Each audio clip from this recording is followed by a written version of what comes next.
Know them way there. Welcome back, ladies and gentlemen, to another show. That's right. You are here with your host, MysDiggi, with something you might not never know nothing about. And I got my co-host here, Dan DNA, aka Dan Dolph. You know what I mean? The Dan That's it. Gorgon. I'm in. That's it. You're in, yeah? Yeah. All right. Dennis Baratheon at times. You don't see him on the camera when It depends. Depends what I'm Baratheon. doing, doesn't it? It's the Dennis Baratheon's like with the moody, Yeah. like the moody. What I could have been king. You just want to get your That's- stuff back. Yeah. That's when your Dennis Baratheon. When he's like, yeah, I'm all right. Yeah, man. Welcome back, man. Good to see you lot. All the chat room crew, of course, the uncommon censors, as always, man. Big up to my brother Blue Fliggy, my brother Robbie Love, my brother King Chico. I see Boom Bap Sorcerer up in here. My brother Black Einstein. Jeez. My sis Liz Williams. Yes. Tempest Elixir in the building. What's going on? All right. We're just getting started, getting warmed up. Do you know what I mean? Let me get the roll call in early because I do feel bad sometimes I don't get the roll call out. Especially after last week, we had a 420 special with our brothers, John ZD and Mem DVG, man. And yo, if you missed that show, please go back and listen. You know, if you celebrate 420, I want to apologize, you know, just in case you find out some things that you shouldn't have, you wish you didn't. But, you know, that's what we're here to do, is talk the talk that people don't want to walk, you know what I mean? That's what we do right here, something you might never know nothing about, as I said. And before we go any further, we got to give a big shout out to the cmosboss.co.uk because, you know, we got to make sure people out there are supplemented with the right type of foods, the right type of minerals, the right type of nutrients. If we didn't do that, we wouldn't be doing what we're here supposed to, like, you know what I mean, what we're supposed to do. This is like spread the knowledge, man. Let people know. I am a prime example, I can say, of someone who's benefited from sea vegetables, whether it be dulse, the wakame, you know what I mean, the kelp, what else, spirulina. Yeah, and this is the thing. People got to realize I wasn't into spirulina before. I was like, I don't know about all that. Dr. Sabi's like, spirulina is not good. You know what I mean? So you're like, okay. But then you start to find out there are different types of spirulina. There's spirulina grown here, grown there, and depending on where it's grown and how it's grown, it could be very beneficial, very high in protein and whatnot. And so we've learned over the years that, you know, sometimes they could put out certain information on superfoods that might not be true. So it is always up to us to try and find out for ourselves. As I say, do your due diligence. Don't believe me. Don't believe the hype at all. Just go out there and look for yourself and you'll find out. And then the other thing is you can test it for yourself. Do you know what I mean? If you can be bothered to do that. That's one thing I did. And when I noticed, I realized like, wow, back in the day when I thought I was buying sea moss and making it and it was, you know, supposed to be good for me, but I didn't really do much. It wasn't a good sea moss. It's like that dry stuff that you get in the local halal shop type thing. Yeah. You know what I mean? They sell it in cans in Sainsbury's in the Jamaican section. Can't see this. You know, that ain't gonna be as good as that ain't gonna be as good as this one. It's a joke, man. And so all these different various sea vegetables are available at the cmosboss.co.uk and contain vitamins and minerals such as magnesium, copper, chromium, zinc, vitamins A, B1, B2, B3, B6, B12, C and E. That's dose right there. Jeez. Then you got things like the wakame, which is high in vitamins A, B2, C, D, and K. What I'm getting at basically is, you know, you get yourself a nice variation of different sea vegetables. And these are all wildcrafted, organic as well. They're not like taught how to grow or nothing like that. Bruv, do you, man. Hang on to whatever you got. Hang on. It's not battery sea moss. Nah, it's not no battery sea moss. They ain't quaxinated sea moss. You know what I mean? Ain't no GMO moss, nothing like that. Just pure and natural, straight from the coast of Donegal. You know what I mean? The wild Atlantic way, which we've been hearing about. Not many people knew that there's a lot of fish around that area as well. There are a lot of a mass amount of like UK fishing happens around that way, around the coast, because the waters are clear, the waters are clean. You know, because they're moving waters. There's not as much pollution around there. Yeah, I mean, more proof. But you look into it yourselves anyway. But make sure if you do get yourself any form of sea vegetables, especially things like the sea moss gel, the dulse and whatnot, bladderwrack, then get yourself to the seamossboss.co.uk, and when you get to the checkout, make sure you type in about 20. That's ABOUT in uppercase and the number 20, and you'll get yourself 20% off any order. Mother lovers. I felt like doing a little Irish dance there, but we need a little graphic of you doing an Irish jig across the bottom of the screen while you're doing it. Yeah. That's like a time. That'll be a meme right there, boy. That'll get me in trouble out there. I was wearing the high socks as well. Yeah, man, but I'm telling you, my nail's come off now. The nail that was broken is finally off. It looks kind of weird, the finger, but it's amazing what happens. So basically, underneath the nail, I think I mentioned it before, but underneath the broken nail, that the skin that's there starts hardening and then forming a nail itself. It turns into a nail. Yeah. That's how amazing the body is, man. And I feel like, you know, making sure that I'm dosed up. You got to dose up. When it comes to the nutrients, you got to dose up. Yeah. That helps. It's weird that when a nail grows up, it grows back, and it's like you say, it's sort of like the skin itself has been programmed to just become nail in that area. Yeah. So even if you take the nail off, it just goes back to being a nail. Yeah. It's like as if as soon as air hits it, you know, oxygen. Yeah. If you think about when you cut yourself and then you bleed and then it scabs up because of the air in it. If you left a plaster on it, it wouldn't scab up as quick. Yeah. Which is weird. It still goes all wet, doesn't it? Yeah, but underneath the scab's always wet. So when you pull so the plaster's acting like the scab. So your body thinks the plaster's the scab, but it's not really. It's not, because it needs more. The plaster's not really as effective as you think it is, as opposed to. But all your skin still goes all like weird and wet underneath the plaster. Yeah, but think about what your skin does when it does scab up. That means that it's really, you know, it's containing that area. You know, way more than any man-made plaster could do. It needs the body needs to have a wet environment to heal.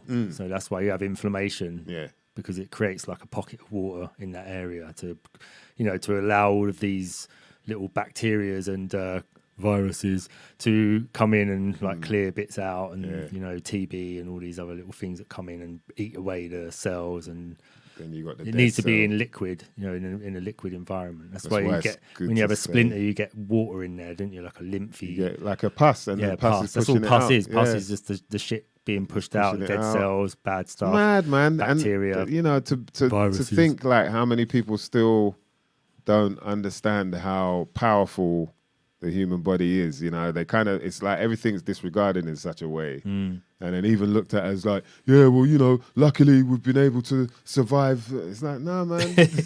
You think this is luck? This is God given. This is God made, man. This ain't no luck. What you talking? What is we talking about right now, son? You know what I'm saying? What are we talking about? Yeah, man. So yeah, it's a funny one, man. But before we get into it, yes, I gotta make sure. Big up Sinead, big up Nice One, JM, all the crew coming in. Robbie Love, what's going on? Jeez, it's been a minute, boy. You know what I mean? I hope everyone's recovered from their 420, by the way. I got mash up. I definitely got mash up last week. I was blazed. But big up to John ZD and Mem DVG. Please check out the last episode if you missed that. Shout out to all the silent listeners as always. Tonight, we're going to get into something special with a friend of mine. I got to, I told a few people about my ayahuasca experience. You know what I mean? Man got the ego death. Drive by on the ego. You know what I mean? Three times in a row, boy. Drive, ego was like, save me. And, it's refreshing.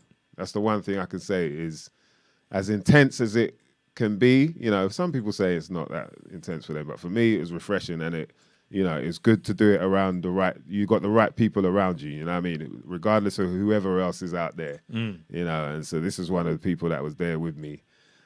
She does energy healing, you know what I mean? So we're going to talk about that. But there's a whole bunch of other stuff you might not never know nothing about. So ladies and gents, without further ado, let me introduce you to my friend, Anuka Yang. Let's get some fire emojis, some love hearts, whatever you feel like. Candy floss, what? What's your favourite sweet, Anu? I don't have one anymore because I don't eat it. Ah, It's see all it shit. there. Hey, that's the intro right there. Welcome to the Yeah. show. How you doing? Bueno, thank you. Great. Really happy to be here. Thank you for inviting me. Thank you all right. for Good coming to have through, you. man. I know it was a bit No, last it's minute, a so we pleasure. always appreciate that. Yes, That's how we roll in Mexico. exactly. You'll So you're tell it. out in Mexico, you're Yeah. living free, more or less Yeah. off grid, right? No, I've got Wi-Fi. I watch Netflix. Don't be Well, daft. no, but I mean, okay, yeah, I guess. Well, if you got Netflix, yeah, you can't be off grid. You're fully plugged in. Exactly. I still use Amazon. Have to. Yeah. Oh, so you get Amazon deliveries where you are, Yeah. well, but you're Yeah. like in the mountains, no? But it's in a little mountain town called San Cristobal de las Chiapas, Mm-hmm. and it's tiny. But I'm living in this compound that's used to be a forest, and all these houses are just built around it. But it's a mixture of locals and also people like me, travellers and gringos, for want of a better word. So it's pretty high class.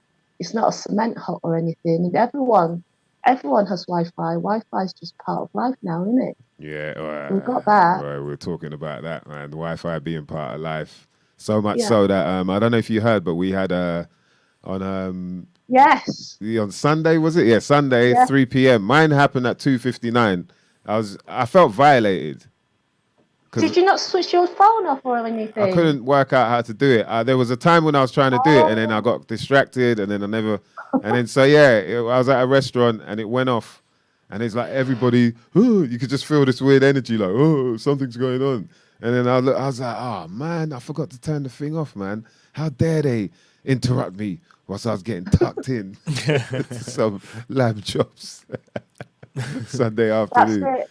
Yeah, so You're it felt a locked bit. in now. But that's the crazy thing, is that now they've it almost in a way it kind of shows how many they've shown how many people are attached to their devices, how the devices have more or less become part of us, to the point where they tried to make, it's almost like they tried to make the Cyrus go through the phones, when they did the track and tracing.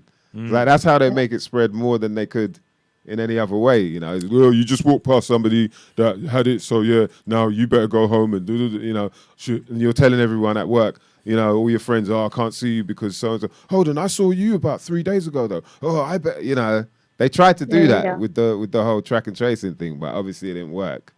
But it just shows how attached we are. And yeah, anyway, that's a whole nother conversation. But yeah, so we wanted to talk to you about, obviously, how did you end up in Mexico? I want, people to understand this is a journey that they might not never know nothing about. A lady, Anuka here, defeated, something that a lot of people would be very scared of and might end up being in the wrong place by speaking to the wrong people. But yeah, first of all, the journey, what made you decide, all right, I'm up and leaving the UK? So basically, up until the age of 38, I just lived a very ordinary London life. I was living in Hackney. I was married. I was a human rights lawyer. And I was just really, really unhappy. Did a lot of coke, went shopping a lot, ate loads of shit just to stuff all my feelings down. But I always knew that kind of life, the kind of 9 to 5 living, just going to work, coming home, going to bed, partying at the weekend. I knew it just wasn't sustainable for me. And anyway, it all came crashing down in 2008. And I was doing the washing up one day at Christmas, and my voice, my inner voice, my intuition finally said to me, if you stay in this marriage, there's only one space for one person, and it's not going to be you, and you've only got one life. So from that moment on, I knew I had to leave my marriage, I had to leave my job and all that. So it's just slowly I got rid of the job first, because also I was a human rights lawyer, which all sounds great and whatever, but it was never, crazy amounts of money, not like a city lawyer, and I didn't want to get caught up into the money trap. All right. In terms of ending up earning so much money that you can't leave. I think at the time I was earning 35 grand, which is, I don't know. I mean, I don't know if that's a lot of money nowadays, but that's all it was. So I left before I started making partnership and all that. And plus, I just didn't like it. So I left that first. Then I left the husband. Then because I left the husband, I had to leave the house. And then I had to house share after like 17 years living in my own property and being in a relationship. But all that was just teaching me how to stand on my own 2 feet. And just the fact, and just as I got the divorce papers through, I think it was my birthday. And on the night of my birthday, I came back from celebrating and I found a lump on my breast. Oh, wow. And usually I would just like, it's nothing. But again, my voice said to me, go to see the doctor tomorrow. So I did. And they said, it's probably nothing. But I actually found out it was cancer. And so that kind of like started a whole, that was when it was like, now I've got to really wake up. And I tried to kind of like go down the traditional route, but they were like, I don't know how many biopsies I had so many biopsies on my poor boob, and they could not find out. They couldn't locate exactly how big the cancer was or where it was and whether there was any more tumours. And they said to me, I think the best thing for you to do is to have a mastectomy. Wow. And this was after telling me that it was a stage 1 cancer and the most serious one is stage 4. And I just thought, what the fuck? And on that point, I just thought, you know what, I'm going to just... And whilst they were doing that, it was a 5-month gap between the diagnosis and them saying that to me. And during those 5 months, all I did was just sit with this knowledge that I had cancer and just allow it to come into my body and just allow myself to be all right with that news and not get in a panic and not go around making it into a drama that it's not. And I was really careful who I had in my inner circle during that time. There was Aisha, your beautiful wife, my best mate, and also my other best mate, Jill, who I've known since I was 13, and that was it. Everyone else, I thought, it's not Hollyoaks drama, and you're making it into, you're taking ownership of it, and it's none of your business. So there was that. And then, and then my housemate's best friend's wife happened to be a nutritionist, and he said, go and see Anna, she'll sort you out. So I spoke to her and she said, I can help you. And I just basically went on this diet and I just cut out all carbohydrates, all sugar to shrink the tumour because it's the sugar that's toxic. Acid. And from doing that, I noticed that so much food had inbuilt sugar in, inbuilt carbohydrate. Yeah. And the funny thing was, as soon as, like, before I changed my diet, I was eating kebabs. My last meal before I changed the diet was fish and chips down Roman Road, you know? I mean, I just loved just eating crap food. Yeah. And then I literally, the next day, I went to Whole Foods, bought everything, threw all the meat, the processed food, everything away, and just started eating tons of leafy green vegetables. And it was literally like a shot at my bum. Wow. Nice. It was literally like day and night. It was literally like, fucking hell. It's like real fuel for the body. And I just thought, yeah. So anyway, so we went back to the hospital. So they were like, you think you need a mastectomy? And I just went, I'm not doing it. I said, give me 3 months and let me see if I can sort myself out. And they were like, well, you do know you can die. And I said, well, we're all dying at some point, but I'm not having you tell me what my body needs. And you see, you don't know what you're talking about. How they go straight to that, like straight away. Yeah. That's the first thing they want to tell you. And that creates, that idea of that is to create the fear for you to then, actually, okay, then chop me. Yeah, just chop me up. Yeah. Jeez, okay. So then you're like, all right, cool. Yeah, you can say that, but let me go and... Yeah, I said, give me 3 months. I want to try it my way. And I think what gave me the courage to do that was actually, you know how everything you join the dots to your life? Being a human rights lawyer, I had to sue the police. I had to sue the government. I had to just basically stand up to these authorities on behalf of the clients. And so it just gave me that steadiness in me to go, you're Mr. whatever, because they're not called doctors, the surgeons, they're called Mr. And they call you by your Christian, by your first name. So I had to call them Mr. Blogs. And they would call me Susie, which is what my name was at the time. So there was already that hierarchy. But because of my work, my previous work, I wasn't scared of them. I thought, well, you don't know, you don't know actually. You're just throwing things at it. I know more about me.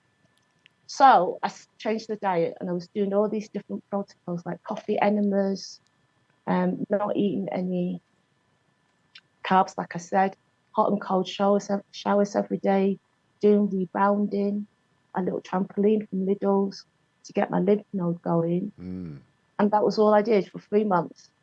And then I finally went to Hong Kong just to visit my family. And I told them about my diet. They were absolutely fine about it. In fact, they were more strict with it than me. You know, they would not let me eat a biscuit. I'm like, it's only a biscuit on my holiday. No, it's got sugar. Yeah. And then my mom's friend, Mrs. Wong, said, oh, come go to my surgeon because she had breast cancer. Go and see him. And at the time, I was like, no, I'm doing my diet. It'll be fine. And my daddy said, go for me. Please go for me. And he said that. And I remember that when I was in England doing my protocols, I went to see a healer. And he said to me, the reason that you want cancer is to punish your family. And I just remember him saying that. So as soon as my daddy said, go for me, I said, all right, daddy, I'll go. Went to see this fella. And I trusted him immediately because he wasn't all high and mighty and made out that he was bigger than us. You know, he treated my dad, he treated my sister with some respect. And I said to him, this is what I want you to do. I want you just to remove the tumor and that's it. I don't want chemo, nothing. He said, well, it's not what I would suggest, but it's your body, you know best.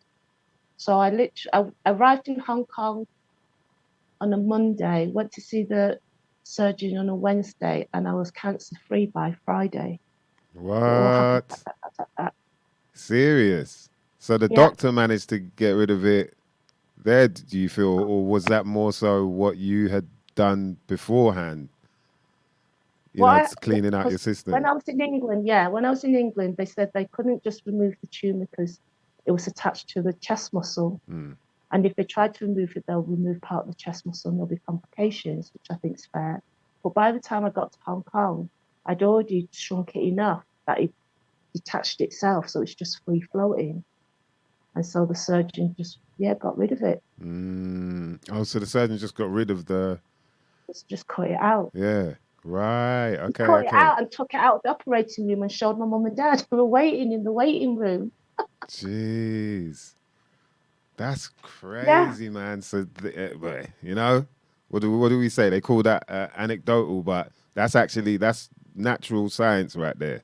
That's the body doing its work because of you making sure that you keep the body functioning in its optimal, at its optimal level, you know? And so for who knows what that could have been, but the label that they give it is cancer, you know, but it doesn't mean that you're not able to cure yourself as opposed to just treat your mind like treatment. That's what treatment means, treat your mind. You're more actually dealing with you're getting to the core root of the problem as opposed to just like, just cut it out and carry on doing what you're doing for it to happen again, you know? But it was also like what I realized during my healing journey, how important food is in terms of food generally for all of us as medicine. Like you were saying at the intro, how intelligent our bodies are and how important it is to feed ourselves the right food. And then it got me realizing that, the cancer industry is an industry. Because after I came back from Hong Kong, I had to go for a checkup at the hospital. And I said to them, how many people like me do their own treatment, get well? Oh, we don't keep those statistics. And I was like, what? I thought, why? And they said, no, it's not relevant to us. It's not. And I remember before I started my diet, I said to one of them, do you think changing my diet will have an impact? He said, no, up to you. If you think it'll help, it'll help. And I thought, fucking hell, you're the doctor, and you really have no idea the connection between, our mind, our bodies, our spirit. Yeah. That's the separation right there, unfortunately.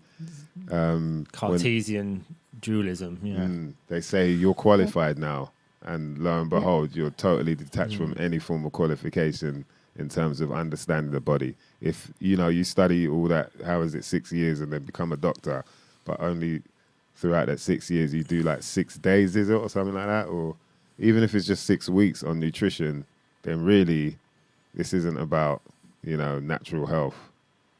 This is about... Well, traditionally, before the 1900s, all doctors were homeopaths. All doctors used plant medicine. And I think it was in America, and Roosevelt or someone, I can't remember the names, but started the whole system of getting rid of all the naturopaths, the homeopaths. Yeah, it's Rockefeller, Carnegie, and JP Morgan, and then they started the... they kind of took over the American Medical Association, the AMA. Yeah. And then they come up with the Flexner report, which was like basically kind of the Bible as to if this happens, you do this. This is the treatment for this. This means this, and then that just developed and then spread across the world. But it's interesting as well, because you mentioned Hong Kong, but one of the first places they went to was China. Once they kind of, they took over, all the American schools and then went over to China, because obviously there you had traditional Chinese medicine, which was a different way, more of the terrain theory way, which is to do with the body, like looking after, there wasn't this thing about these tiny micro things that have brains, enough brain power that they could tell what time it is and what tone of skin color you have, and all of that. It was about like hot, I think there's a thing to do with hot, cold, and sour, moist, or something like that. Is it? Yeah. And so wet and dry, wet and dry and all that, and so they I think they started a school right next to the main traditional Chinese medicine college or something like that, and then slowly over years took over that. And did they succeed? Yeah, of course. They succeeded. They took it over, and then so it's become more of an allopathic way. They've taken, they've thrown in the whole contagion thing and all that as well. And then obviously went over to India. And then when you think about like how many doctors are Chinese or Indian, it kind of makes sense. It's like, oh, wow, that's, the best way to is just take over and have everyone thinking, so it's a whirlwind, man. Install phantom machines at the hospitals. That was the beginning of it. But even my Chinese doctor, when I was recovering, he said, eat papaya, it'll help the collagen in your breast. Just the fact he said that, I thought, wow, that's just so different culturally from what, I was being told by the leading hospital in London. Don't know. I remember when I was little and my mum took me to the doctors about some sort of stomach problem, and he said, just tell him to eat more mangoes. Right. Yeah, and that was like probably 79 or something, Indian doctor. Yeah, the enzymes in the mangoes. So to him, he was probably just like, well, when we have that, we just eat mangoes. Yeah, it's Ayurvedic, Yeah, there are natural ways for sure, man. So shout out to Martha Sovereign, says mainstream cancer treatments are like using a sledgehammer to crack a peanut. Very true, man. Because you're right, it's not just about the physical condition of having cancer. It's like, why was it in me? And that is the journey in terms of, it's not a case of, I must have done something karmically and deserve it. It's more like, what am I doing in my lifestyle that makes me so stressed that my body isn't naturally getting rid of all these cancer cells? Because we naturally got lots of cancer cells in us. But some of them only become tumorous when we're stressed, when we're not in optimum health, when our immune system's down. So that's the link that, that Western medicine doesn't really make. You just say treat it, get rid of it, and then it's just a case of, let's see whether it comes back or not. Yeah, not saying what's going on in your lifestyle, what you do, how are you emotionally? Are you happy? Yeah. What's your social circle like? Do you have connection? Do you have real emotional intimacy? All those things I had to learn myself, and I'm still learning it now. I mean, this was back in 2012. The deeper lessons of that cancer insight, I'm still absorbing, learning, sifting. Yeah. Because it's the whole, In a It's a way, journey. like you say, because it's in a weird way, it's kind of metaphorical that at that time you were going through, you just felt like you weren't happy. And then Mm, this thing is growing and you're not even realizing. And then there come a mm, point where you said, okay, I'm done with all of this. And then this was the thing that was, once you noticed it, was like, okay, I'm really done mm. with all of this. Like I have to switch up everything. It's not even just about him, this. It's like, all right, my lifestyle, like how I'm looking after myself. And I think that in itself kind of shows how, what I mean, a lot of us have to, there's things you kind of have to let go, whether you like it or not, because at the end of the day, if it doesn't bring the right positive type of energy into your life, then it could cause something else. It could, sometimes people just get sick because they're upset or because they're Yeah, down or whatever. They just, oh, no, I feel I'm yeah, getting a little bit of a cold, man, and all that. yeah, So, it could be worse. God forbid, but it could be worse than that. So, yeah, I think it's for important sure. that every now and again, I guess, and that's where we can lead into the energy work. Like it's obviously a case of being able to cleanse your energy in some form of way, as opposed It's to, not just cleaning, sorry, it's not just cleaning my energy, but it's also, I really had to learn from that point on what makes me happy. And what I realized in my own life, I was such a people pleaser up until me leaving England. I was so, did everything by the book, did what everyone else told me and thought, if I don't do that, then I'm going to be a weirdo. What will my friends think? What will people think if I do this or do that? So I really had to start from scratch and learn what makes me happy. And it was basic things at first, like, oh, I like singing. Okay, go and join a singing workshop. Oh, I don't know, dancing. So I did this static dancing. But it still took from 2000. So I got better in 2013. And I knew at that point I was done with England. And yet that people pleasing in me meant that I felt obliged to go back to work because my boss had been so great with me. yeah, She gave me all the time I needed off and she gave me it on full pay. I didn't have to go on sickness benefit or anything. wow, So I felt I owed her. Went back to this work. As soon as I got back, I knew, my God, I can't be in an office sitting in front of a desk, not only in front of a computer, but full of the Wi-Fi in the room because there's so many computers. And yeah, yet it took me, yeah. And so she left, my boss left, a new boss came. As soon as she started, my body went, go, we're going. So I said to her, I want to leave. He said, will you stay for 3 months so I can settle in so I know what I'm doing? And the people pleaser said, you're all right. Hated it. But what it's done, that whole journey of just sticking with something that I didn't want to do out of obligation because I didn't want to let anyone down and I didn't want people to think badly of me. What that has cemented in me now is I will never put myself through that again. I'm going to, I will not go back to that sort of work. Even if you gave me £250 million and said, well, you only have to do it for 6 weeks, Anuka. I'll go, you're all right. I'm all right with my doggies. I'm all right eating lentils. But yeah, it took life to get me to that low before I was like, okay, I'm done. Because like you said, we're so fixed on security or fixed on not changing or fixed on being scared of the unknown and actually fixed on being unhappy. I think when I wow, was in England, all my life up until I left, I was so unhappy because everyone else was unhappy around me in that not being very satisfied, not 100%, waking up in the morning going, oh, I love my life. Because everyone wasn't like that. I thought it's the norm. And actually, it's the, people who are really happy that they must be lying, don't believe it.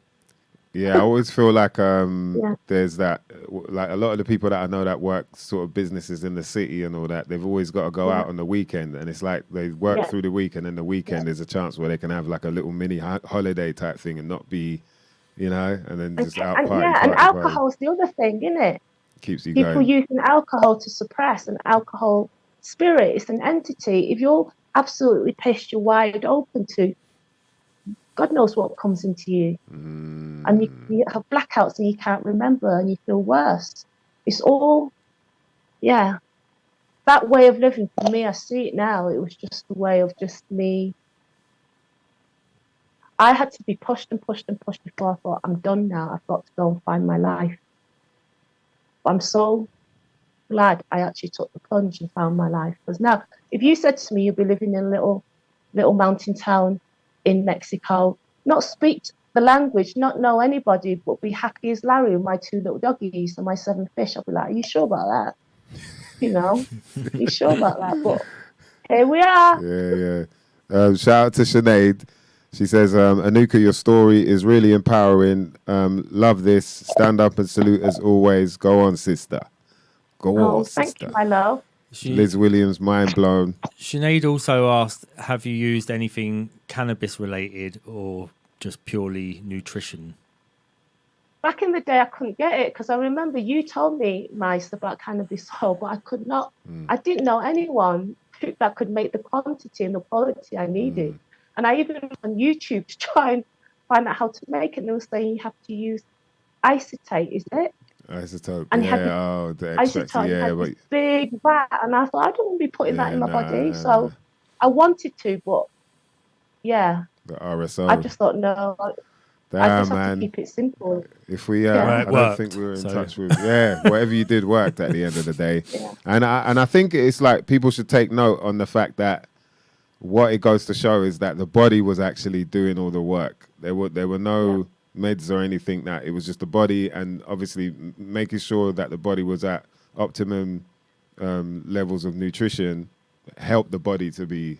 But not stressing it out by eating. Not stressing it out. Like I really did not realize how, like, basically sugar to us is crack. So I was off sugar for about 5 months, and then I went to my work's Christmas party. I had a spoonful of cherry trifle.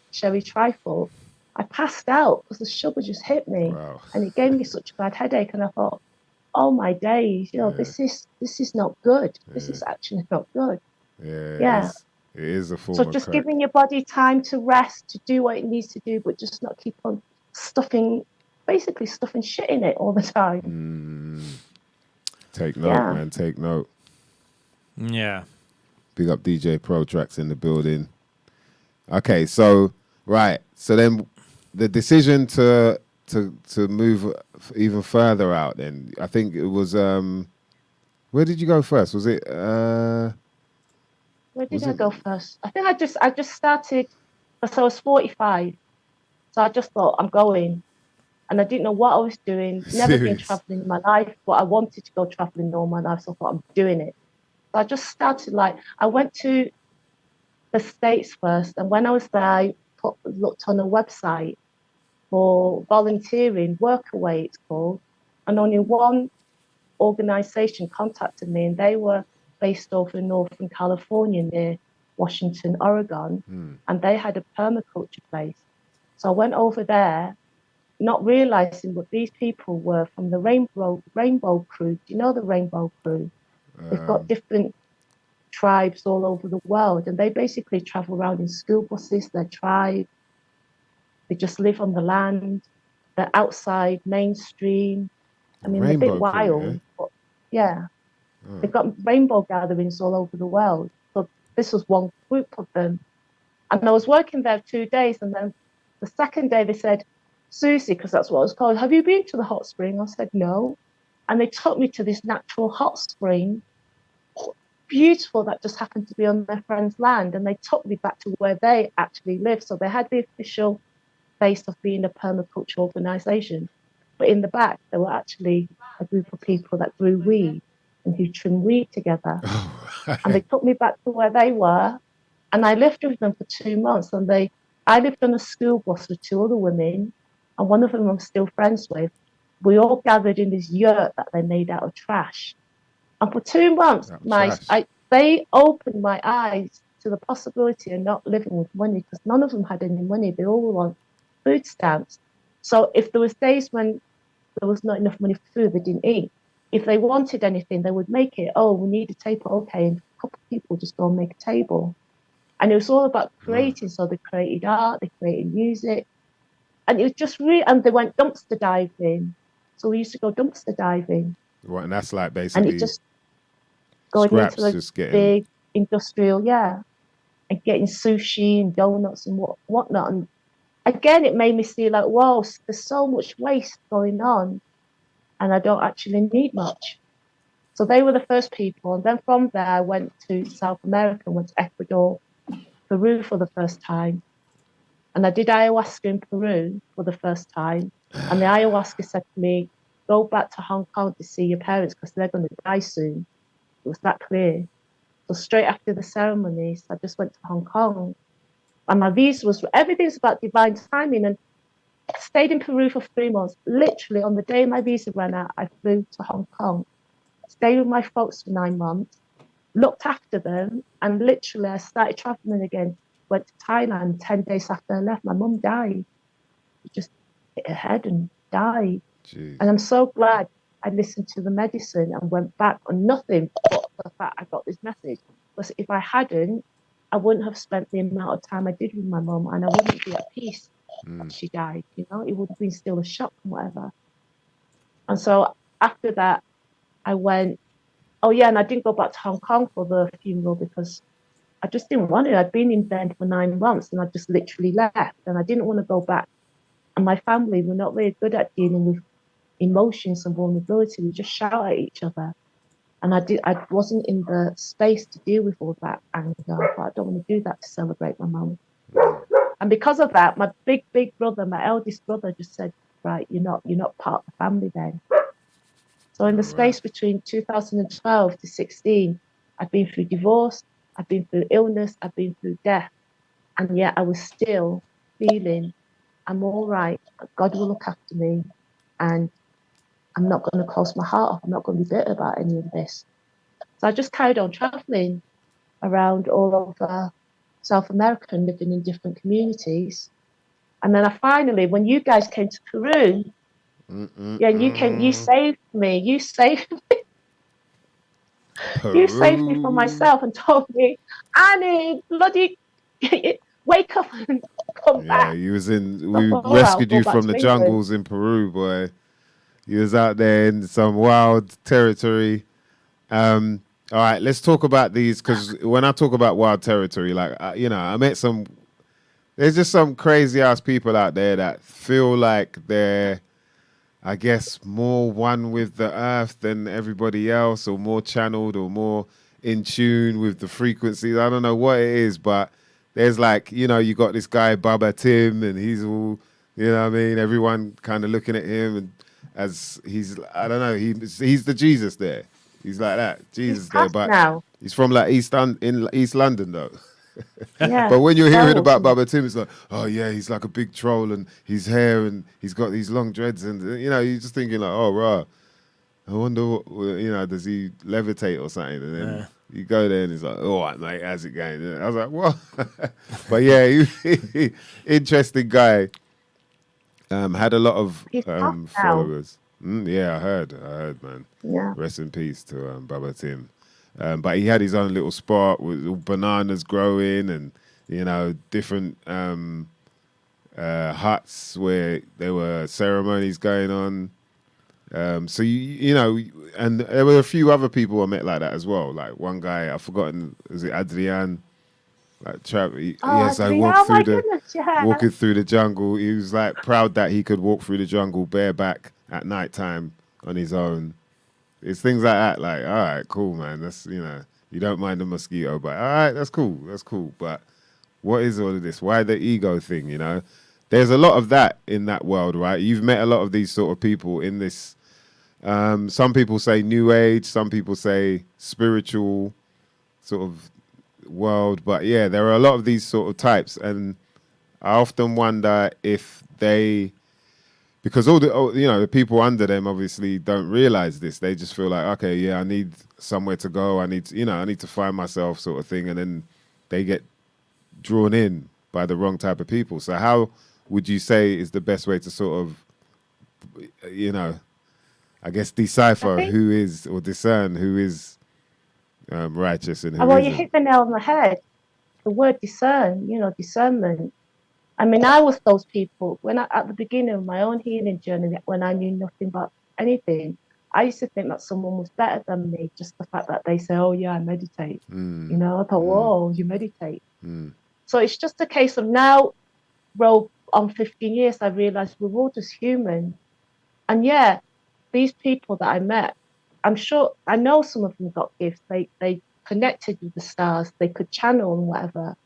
But my test is, the bottom line is, at the end of the day, we're human. We're in this body. We live on this planet called planet Earth.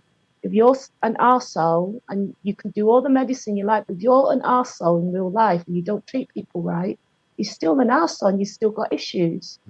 So I guess, yeah, why would it be any different just because you put spiritual in front of a person's name? Why is being spiritual any better than, Auntie Flo who just lives in, Bethnal Green and watches EastEnders? Why is there all this hierarchy?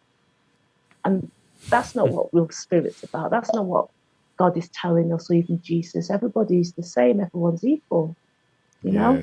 But I think it's just easy going off to another country and, completely being brand new. Like, I got my name changed to Anuka because I just never resonated with Susie. It was given to me by a teacher at school. It was never really my name.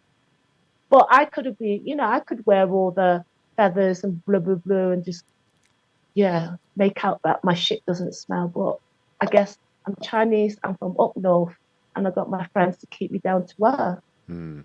But it's all part tricky. of the whole anyway. All the craziness and all the sensibleness, it's all part of being alive, isn't it? And I guess even me and you judging it is still us playing into the game of judging. Whereas actually, just allow everyone to be who they are. Like we were talking yesterday, my cup of tea is not your cup of tea. Does it really matter? I think the tricky part is just died? when you, that's the tricky part though, is when you see people getting taken advantage of. Do you get what I mean? Which is like what we're talking about. Is like, okay, so from that, us coming there and then seeing with fresh eyes and not being involved in this thing for however many months or whatever, we can see straight off. Like, well, and furthermore, what I must say, you obviously knew is like how we had to do the diet. We had to do the diet beforehand. So before you do ayahuasca, there's like this whole cleansing of the body that you got to do, which really just brings that, it gets rid of and purges all of that sort of clustering type of energy that you have until your senses are sort of clear. And so when it's time for you to take the ayahuasca, you're really feeling it. There's not like loads of oil or salt or, all the pasta. All this stuff. It's things like that where not digesting a gut full of pasta while you're doing it. No. You don't want like everything, man. No, not even exciting stuff to watch on the TV or what. You just everything. Just bring all that excitement down. Your vibration down to a level where it's just like, calm. And then when it's time, and so because of that, you're very alert. You're very like me. I was like, I ain't been bunning, I ain't been drinking, I ain't been nothing like that. Wait, but doesn't that mean? And it was like, yo, I see. Like Mrs. Mice was like, I see why you plays now. That's because I remember I was going off in it. Even if I go down to Bognor, where my mum and dad moved to, when I come back to London, if I go there for like a couple of days, come back to here, you just notice as soon as you enter the M25, it's like a sensory, it's just like an assault on your senses. And then you just dull down to it over the next day or whatever, your senses just get dulled down and you become, the noises are just background noise. But before they was really loud when you first came back to the big shitty life. You just don't notice it when you're around it all the time. Once you take yourself out of it. That's when you're like, miss the silence, right.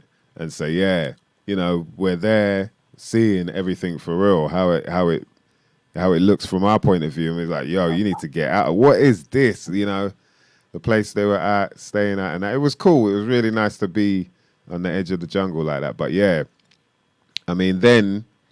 I got my wake up. Like everyone got their wake up call, I think. And after that, you came back to the UK for a while. Came back, went to live in a community. Yeah. And that was when I really started learning the tools that I needed to be human. Like I went to live in a community that ran along techniques that an Indian guru called Osho designed back in the 60s, 70s to help. Because he was saying Westerners got too much stuff up there in the head. We overthink. We're not in our bodies. So he did a lot of dynamic meditation exercises that help us move the energy from the head right through the body. So for nearly 2 years, I was doing all these dynamic exercises, bashing a pillow, screaming at my mum and dad. Yeah. And then COVID hit. But I was in a community, so it was like a bubble. So I don't know what was going on in the outside world because I wasn't looking at TV or anything like that. And in the bubble of community, we were just getting on with life. And I actually liked the fact that there was 30 of us living together. We had no one coming in doing big festivals. And we could hug and everything. So I wasn't missing on any of that. But then, and then my intuition again, so fast forward a year and a bit, and one day my intuition just said, this isn't the place for you. Out of nowhere, this is not the place for you. You've got to go. And by that point, I learned how that I just listened to my intuition. No matter, it's not meant to make sense using my head. My head can't make sense of my intuition. So I just literally realized that. And at the time, I had £50 in my bank account. I thought, how am I going to do this? So I just said, God, would you give me £500, please? And would you gift it to me so I don't have to pay it back? Thank you. Said that. Literally went to my mate's cabin because I was his cleaner, just about to plug the Hoover into the wall, and the download came back saying mortgage break because of COVID. I could get 3 months mortgage break because I got a little house in London. So I just basically got 3 months mortgage break. That gave me £1,500, and that was my plane fare and to set me up in Mexico. And I just went, thank you, God. Jeez, and that's it. Yeah. Jeez, that's the prayer. It. Power of the prayer. Won't he, Will? Power of the prayer, but also power of being aligned with life, being aligned with God, not letting the fear of my head get in the way of what my spirit and my gut is telling me. And that's just like you say, just cleaning myself, learning who I am, practicing discernment, practicing having boundaries, just basic stuff that we've known all along. But for whatever reason, when we're in city life, when we're in our 20s, all I wanted to do was fit in. And now I realise that at age 53, I'm not meant to fit in. Fitting in, boring, man. Just being a weirdo, that's the new norm. Just be, all of us have to do us. We just have to do ourselves and let everyone else do themselves. And it would be so much different then. Yeah. How did you know where to go when it was time to?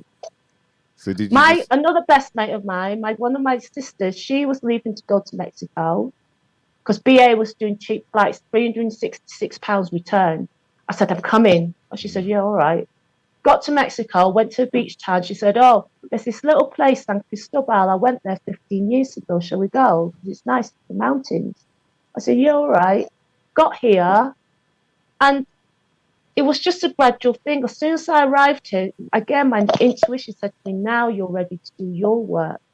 Because all along, even when I was traveling, I was living in communities and I was being useful. So still, that people pleaser was really strong in me. And this is the first time in my life that I went to live somewhere. I lived by myself, and I finally had the space to go in. And my voice said to me, you don't get distracted now by, the outside world. I mean, when I first got here, I was on Tinder. I was going to Techno Tuesday. I was partying. But as soon as my birthday happened, when I was 52, like God switched on the light. Everybody out. She's got work to do. So I just went in, put into practice everything that I've learned in 15 years, and just really allowed myself to feel the pain of being scared of being abandoned. That's the core wounding I've got. I'm so scared of being abandoned that I would do anything, even staying in shit relationships, not to be abandoned. And me being able to say, and why am I scared of being abandoned? Oh, because, I didn't get my needs met when I was little. And then I had to feel the pain of being, baby in my mum's womb. And then I had to feel my mum's pain and my dad's pain. And I just had to just sit here and do nothing, just feel. Like even this morning, I had to feel cruelty in my heart. It was like, what the fuck? And it was like, oh, all the cruelty that I absorbed when I was little and all the cruelty I gave out in defense of feeling hurt and all the cruelty around us.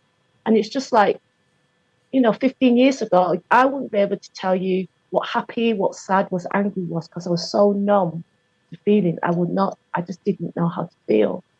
So now here I am, sitting here weeping, and the dogs are coming. I'm like, oh, I'll make you dinner in a minute, my baby. Yeah.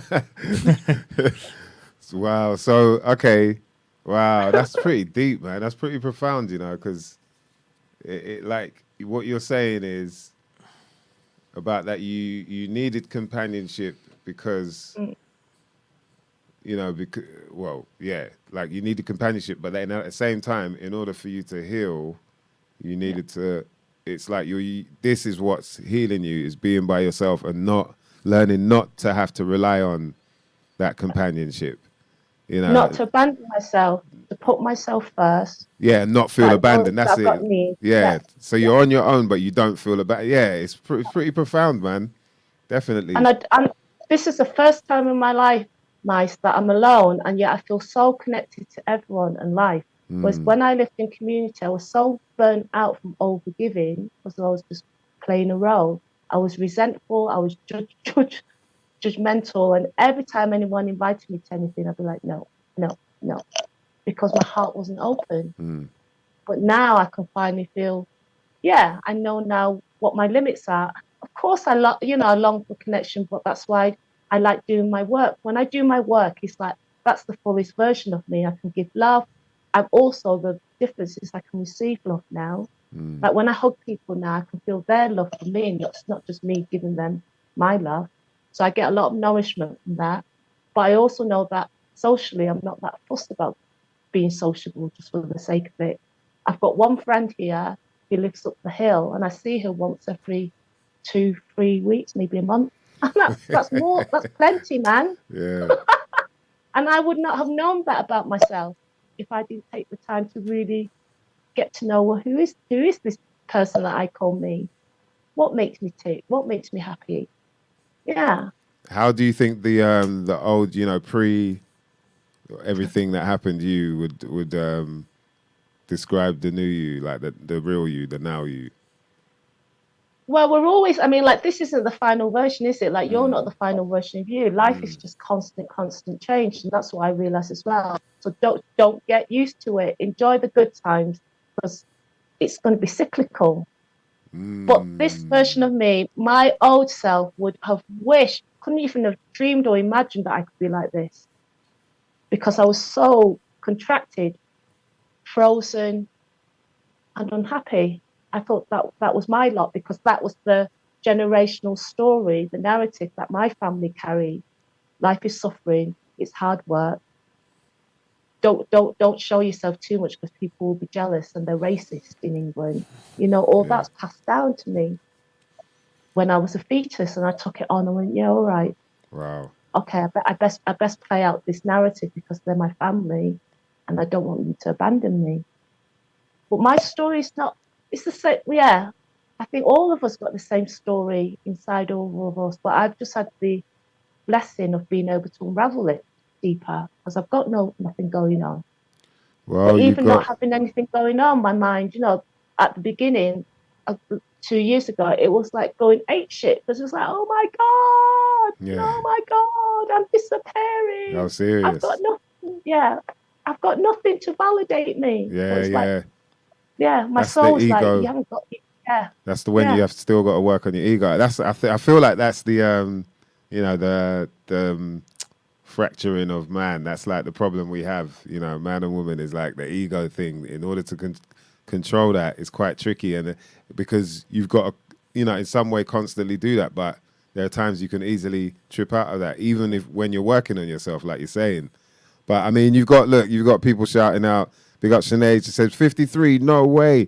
Tempest Elixir. You do not look 53. People mentioning the diet. DJ Protrack says yes, breaking all those ancestral curses. Legendary. Nice one, JM saying amen. Matha Sovereign.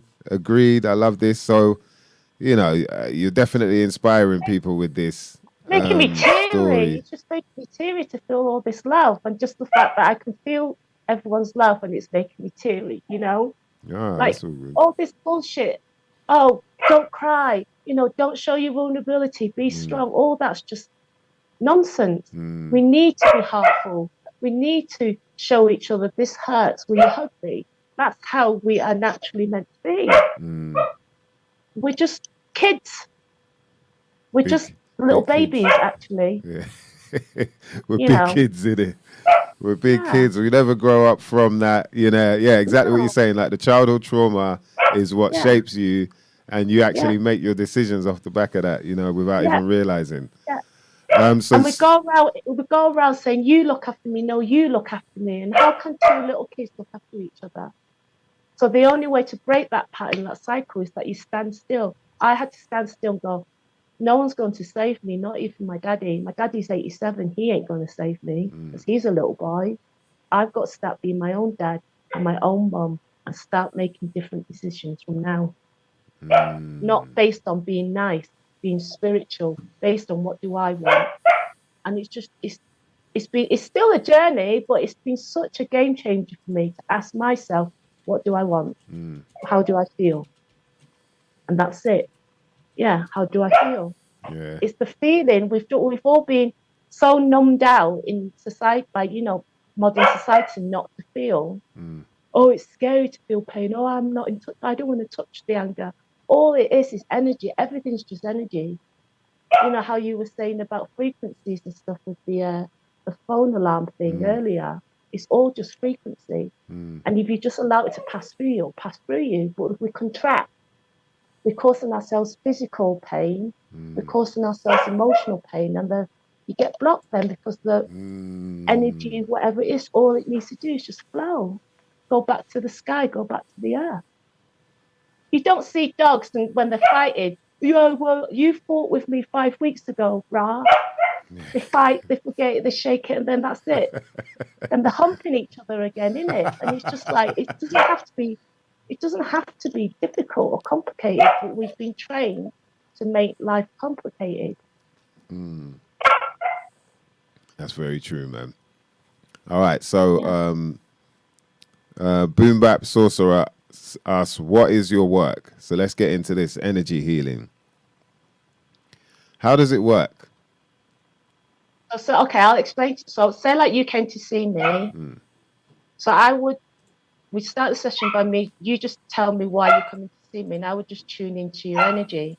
And because it is energy, most of my work is online. It's only recently that I've been doing it, having sessions in my house.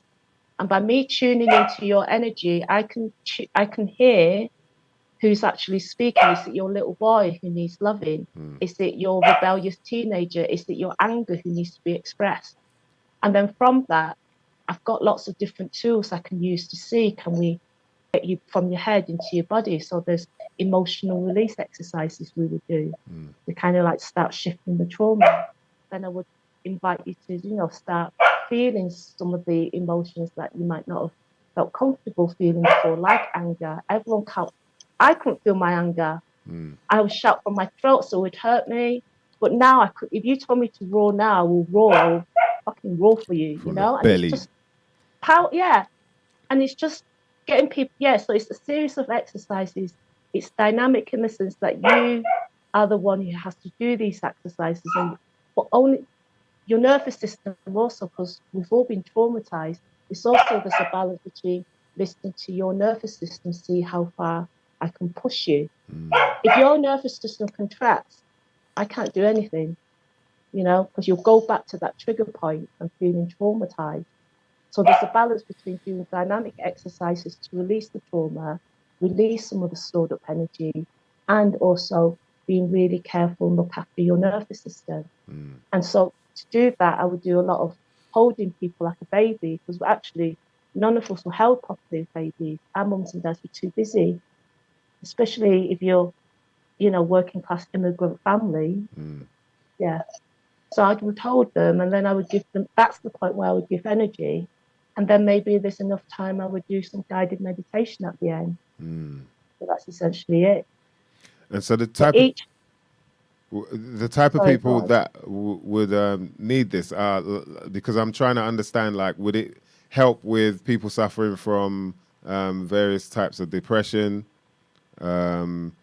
Would it be obviously the sort of ancestral trauma as well? A lot of people might be dealing with. I've just designed my website literally 2 days ago, and I've put it on my Facebook page and also my Instagram page. So if you type out my name and put it on your thing, if people look on my Instagram page, it's got a link to my website, and it explains it in more detail and has testimonials. So people I've dealt with, some have had depression, some have had addiction, some just feel stuck, but they don't know how to, why. So it's a whole range of things, really. I find that people who come to me who seem to get the most out of it are people who perhaps, one, you have to be ready. Don't come because you've got nothing better to do. Don't waste your money and don't waste my energy. Yeah. So they have to be ready to sort of want to go there. And they also have to feel comfortable in their bodies so they know, so that they can be physical with their bodies and know what their limit is. People who I find who are really, really stuck in their heads, who aren't feeling at all, then it's going to take more than one session. And then I'll have to go really, really gently. And each person's so different. I can't say, oh yeah, I gave you a rough idea how a session would go, but I don't know until you come to me and I tune in and then we see what happens, really. All right, we're going to get your web link. Just trying to find it now. What's the Instagram? Yeah, what's the Instagram? Anuka, Anuka, and then my surname is Yau, Yau. Yau, okay. I do that, and I also do tarot readings, like really in-depth tarot readings that also include some of the exercises, so you have the messages embedded in you. And my tarot readings, it's not about saying you will meet a tall, dark stranger or you will get wealthy. I don't do that. Again, it's just about, being able to get, because oftentimes before a session, I start getting messages from your guides, I guess, from your spirit, for me to tell you what you need to hear, So I get that when I'm doing the tarot as well. And so the tarot is pretty deep, right? There's It can be. I mean, it's got a certain rep that women of a certain age with blue eyeshadow smelling of patchouli oil. Well, I think I don't know. I mean, I used it as a tool for me to get into my intuition. It was Aisha, your beloved. You got me into it. Yeah. And then it just went from there. I wasn't going to do it as part of my offerings. I'll just do it for me. I'll do it for my friends. But then it just slowly built up. People getting interested. I was doing little tarot circles. I thought, that's the thing as well. Now I realise that work is not meant to be hard work or boring and effortful work. Like your work is meant to be joyful and easy and just a breeze. And so I thought, I feel that about tarot. Because I was minimizing it, going, it can't be anything, because, it's so easy for me to read it. And people say, fucking hell, you were spot on. How did you know that? I'm like, oh, okay. So it's like, understanding this new way of being it's about joy, it's about easiness, it's about effortlessness. Yeah. Anything that's crunchy, that's a sign it's not right for me. Just drop it. That's deep, man. So, all right, so we got it there. Where is the button on Insta? Isn't there a link? Click through. Yeah, we'll put the Insta. There's a link on your on the profile. On the profile, exactly. So I'll put that in the chat room. That's as the well. website. Yeah. m-shape/Anuka Yau, yeah. Yeah. This is all new to me. Aisha had to take me step by step through. I didn't even know what a domain name was on Sunday. You're back. She said, what's your domain name? And we're like, what's that? I said, Anuka, in it. You're back in. Okay, so what star sign are you? Sinead's asked. Yes, big Taurus. up Regentology. Taurus. We're in Taurus time right now, baby. Come on with it. Taurus, Virgo rising, Pisces moon, and Aries Venus. Oh, Aries Venus. Interesting. That's the one that gets me in trouble. Yeah, for real. Aries Venus, son. Yeah. Jeez. So Venus is in Aries. That's like, okay, we'd have to get, if Mem was here, he could break it down. Get all deep on it for us. But yeah, that is interesting. Big up to IBMC's in the building. Yes, we've been getting very deep here with Anuka Yao. And something you might not, I can say it now, some shit you might not never have known nothing about, bruv. Do you know what I mean? Defeating cancer, deciding to take up and move into another world, come back, and then move off again. So how did you deal with the lockdown stuff? Like, you know, when it all started? I didn't buy into it. No? The community, half were split. Some didn't buy into it. Some were really, really scared. But I just knew it wasn't my reality. And the fact that it was when Peru got shut down, I thought, oh, it's just some bloody scam here. Oh, for Didn't real? even read up about it. I didn't even read up about it. And my community, they put all these hand gels around and said, Anuka, remember to use the hand gels. I'm not using it, it's carcinogenic. Yeah. I remember that from... That's the maddest thing, man. Yeah, I thought, I'm not doing that. So I just didn't buy into it. And I was in charge of doing the shopping for everybody. And remember to wear a mask, Anuka, remember to wear a mask. But I would just keep forgetting about that. I just thought, it's just not my reality. So I just didn't buy into any of it. But I knew that coming back to England and being in that lockdown situation, I just thought, I just can't stay in England long term, man. It's just not for me. It's just not for me. London's great because it's full of brown people. I can't be in places where there's no brown people. It's just, I can't do it. It's just not relevant to me anymore. What you feel and out I of always place. knew that my heart, it just feels like you're sticking out for the wrong reason. You know, the most boring question I get asked, where are you from? Why do you look like that? And it's just like, I look like that because I look like that. Yeah, it can get a bit too much. Yeah. And since I started the traveling, this is part of my life. This is part of who I am, the travel. Yeah, I'm here for now, my doggos and whatever. But when they pass, or even before they pass, I'll just move when the time's right for me to move. Yeah. Rolling Stone out here. But you know what? Rolling stone gathers no moss. So the implication is that if you travel so much and spread yourself out, you're not going to have friends. What I'm realizing in my traveling, how small the world is and how real people are. And what I love in going to all these countries that are not rich first world nations, there's a soft, well, you knew that when we were in Peru and we sat in that little town square and just felt everyone, families are out, children are out, people are out socializing. And like, if you want something done, you create it. You don't go and buy it. You just create it. Yeah. You share things with each other. You know, have you got a shopping trolley I can borrow? Yeah, have it. And it's that kind of thing. So I'm realizing that all the constructs of being in Britain and living in my little house with all my things, stop that, mate. Yeah, didn't. Yeah. That's Stop. your soul talking to you, man. And you know, like you said, you're so much happier now. Like, you know. Yeah. Exactly. But and the each of experience us, is that I still sometimes compare myself to people. That's when my ego comes into play. I get a bit scared and insecure, going, oh, but I've only got 4 views and so-and-so's got 14 million. And then I think, drop all that. So what if I've got 4 views? Who cares? Am I enjoying making content? Does it make me happy? Why am I doing it? Am I doing it because it's creative, or am I doing it for a hidden agenda? And it's kind of like we all have to be sharp with ourselves, like you say. Don't let the ball drop. But the more I act in integrity, the more I lead with my heart, the more I speak my truth, even having uncomfortable conversations with people, the more I feel more powerful and alive and less defended, so that I can give more love, you know? Definitely, man.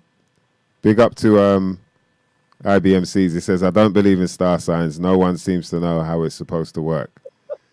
Yeah, there are people that do, you know, they do explain how it's supposed to work, but it is like a kind of, it's a thing that is already there, and the best you can do is try and explain it, which is what happens with virtually everything that is of nature.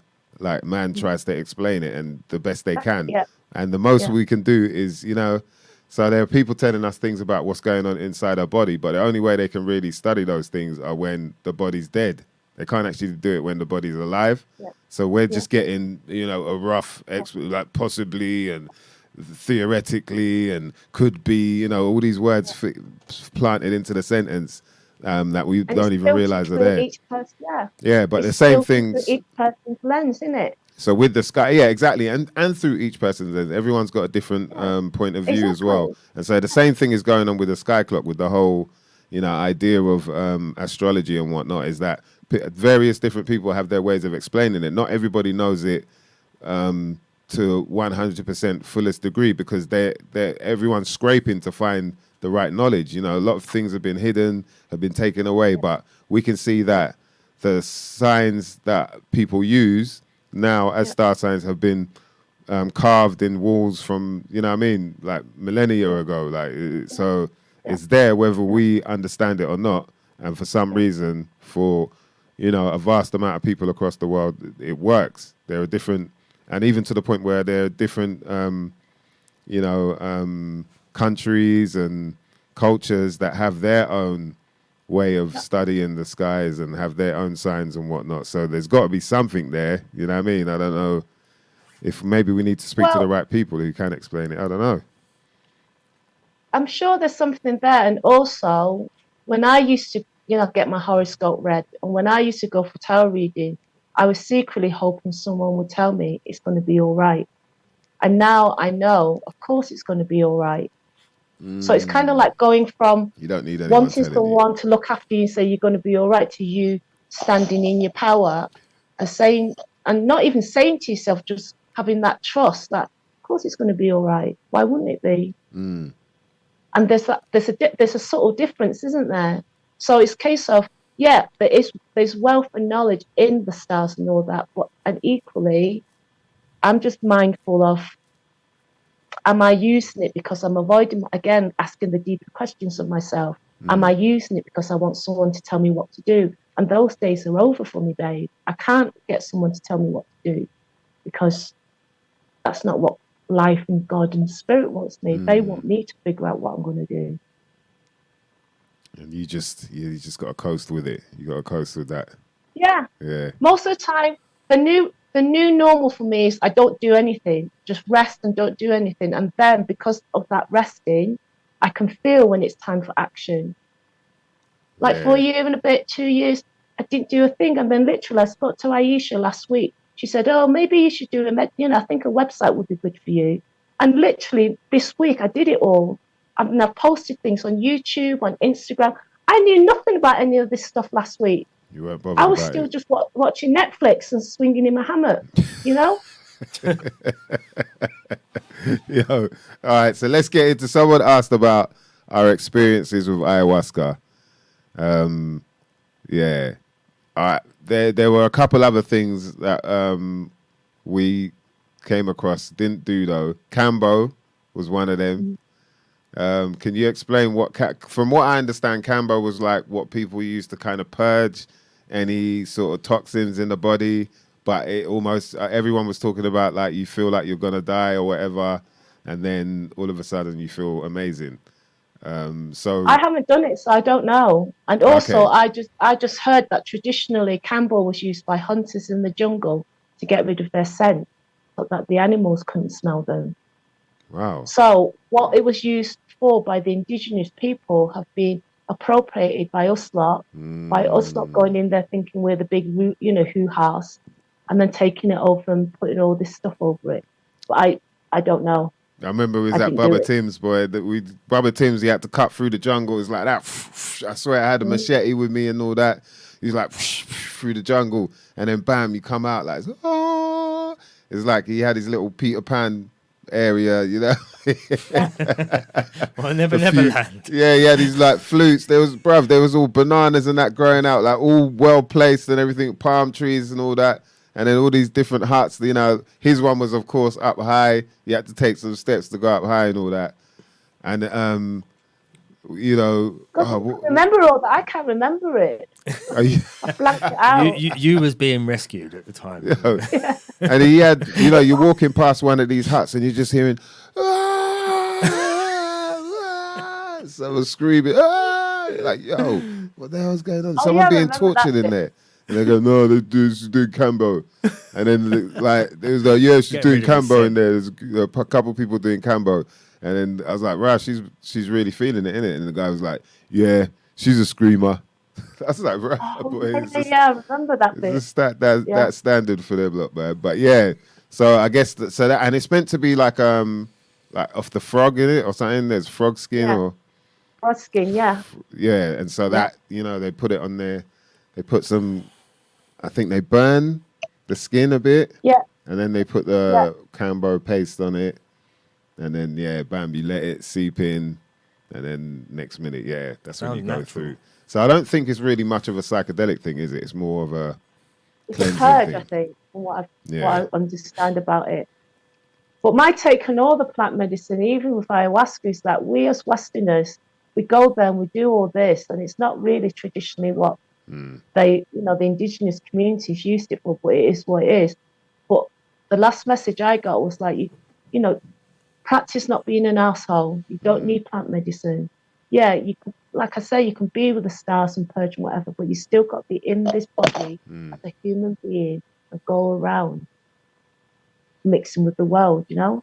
Yeah. Yeah. Like And it's not using us as an escape. Or, it I can think only take you to yourself, but you still have to go inside yourself to find out about yourself. No one can do that for you, mate. yeah, it's true. I think the plants, things like ayahuasca, definitely help you with doing that. But you can, as like Aisha was saying, like you can do it yourself. Do you know what I mean? Like she was saying, I think you can get to that sort of place by yourself, but it's obviously a form of meditation that you got to be able to master. I think for me, like, so I did 3 nights of it. The first night was really hardcore intense and going back into my own life and, all the way, like even what you mentioned earlier about going into the womb. I remember there was a point I was going back into my mother's womb. And so I try and explain to people, is like, imagine a long line, and this is my whole life from beginning to end or beginning to up till now. And then it would be like, it was just pulling me from there. Do you remember this? And I'll be like, oh, at sometime in school or whatever. And then it'll go, bam, bam, that's why this happened. Take me into the future and go, and then things like that, and just popping me back from forth and, different places in my life and saying this is because of this. And what's happening is I'm getting the experience all in one go, like vividly, like I'm actually there and it's happening. And I say to people, like, that's, the difference between sort of, if someone would say going to a shrink or whatever, you're going to sit there for an hour and all these words are going to come out and, it's all linear. It's all happening, it takes a certain amount of time because these words have to come out. But when you're having therapy under this type of, in this type of way with ayahuasca, it's like everything's coming at once, but you're understanding it because it's not in a, so it's not, it doesn't take as long for you to just like, oh, right, I get it. Straight away, Well, you feel it. Understanding it straight away because it was by telepathy, wasn't it? Yeah, and you're feeling it So as well, the though. You're timeline, actually experiencing it as well. So everything's happening. The feeling that you would get if you were there at that time. So it's such a massive difference. Very intense. But you were ready. Yeah. Because your own self-quest before you got to the jungle, and also because of the diet. But you were ready. Like you weren't resisting it with your mental Western way of thinking. Nah, I did a lot of research on it, but beforehand I was like, yo, let me make sure, because I don't know. I wasn't sure what was going to happen. But then, once I started getting into it more and understanding, oh, right, that's why the diet is happening, because you're already communicating with the plant through that. And it's part of the ceremony in a way, like paying respect, paying homage. People just got to think about plants being here way long before we have been. And then there's proof that there's communication. Yeah, there's communication that goes on between plants through psilocybin as well as roots and whatnot. So there's, I don't know where, but that to me shows there is some kind of connection there. And so the first night was really intense, and I got all of that out of the way, sort of learning everything and just understood everything a lot more. Came out in the morning. You don't know how long it is when it's happening. But, you end up finally falling asleep like, okay, like, like, and my falling asleep was weird for me because this lizard man kept popping up every now and again. This lizard face. I was like, ugh. And I thought I was gonna die. Like that's the moment where the ego death came in, not through the whole, journey that I had. Like the whole, oh shit, it was like that. Like I was on a roller coaster. Oh my shit, I didn't know. I'm all crying and that. Like it's really you're just understanding. You're feeling everyone's, you're in everyone's moment as things are happening. That's how crazy it is. You're not just like looking at it from your point of view, it's from everyone's point of view. So I was like, I saw so many people through that journey, like so many different people. And then the second night was more, it was like focused on my voice. And then I was doing, the Tibetan throat gurgling, throat singing. Yeah. Yeah, I was doing that. All to the point where I was like, it was ripping my stomach and all that. I was like, like, what the hell? Man. And then the third night, I didn't need to do it because everything was done. I even had like a weird ear thing that I'd had for years through performing and whatnot. And, when we went Croatia, I think, from then. And that disappeared. That went. It was like, I haven't had that problem again since then. Yeah, I haven't had it. It's cool. My ear's fine. And, as well as all these, just the awakening, like, and I even think that probably prepared me more for the pandemic more than anything, more than a lot of people around me. Do you know what I mean? It kind of just, something just clicked like, oh, how the world is. Like, everything's cool. Don't worry. Like, it's fine. Do you know what I mean? And so even with that happening, as panicked as I was at the beginning, because I didn't know what was going on, but it was easier to like, okay, let me just take in what this is. Let me read this. I never would have bothered to read. I'd have just been like, whatever. But let me just see to make sure that my whatever is for real or whatever. Like, let me not just accept it, do you know what I mean, from face value like I normally would. And that's because of the awakening that I had, when you were there. Or when we were there. It was strong. I remember because I couldn't do it. I wanted to do it with you two, but when it came to it, my body just went, you're not strong enough to do, ceremony. And I remember being in my little hut and it was like thundering and lightning and there was torrential rain when you two started. And I had a little cat at the time, and me and the little cat were just saying our prayers to God. God, look after mice, look after Aisha, send them my love. And we were just like with you. We were with you the whole night, even though, I wasn't physically there. I just felt both of you. I guess because I love you so much, Oh, we love you too, sis. We love you too. Jeez. Yeah, man. So that was a powerful experience right there.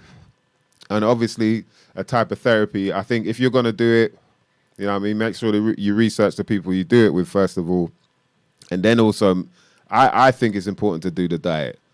The diet. It's quite simple. It's just cut out oil, salt, sugar, fats, alcohol, smoking, sex, violence, everything no that pork. You enjoy. No pork on your fork. No meat. Yeah, I mean, it's easy, man. It ain't easy, but it gets you ready for it anyway. But yeah, if you do, man, there's a few people you can get in touch with. Phoenix the Ice Fire, as well as who else? There's someone else who does it out here as well now. But yeah, moving on. Obviously, types of therapy we're talking about. Yeah, I mean, we'd be remiss if we didn't ask you about this because we know you've got into it and you have quite an understanding about this. What's the way of saying it without saying it? Urine therapy.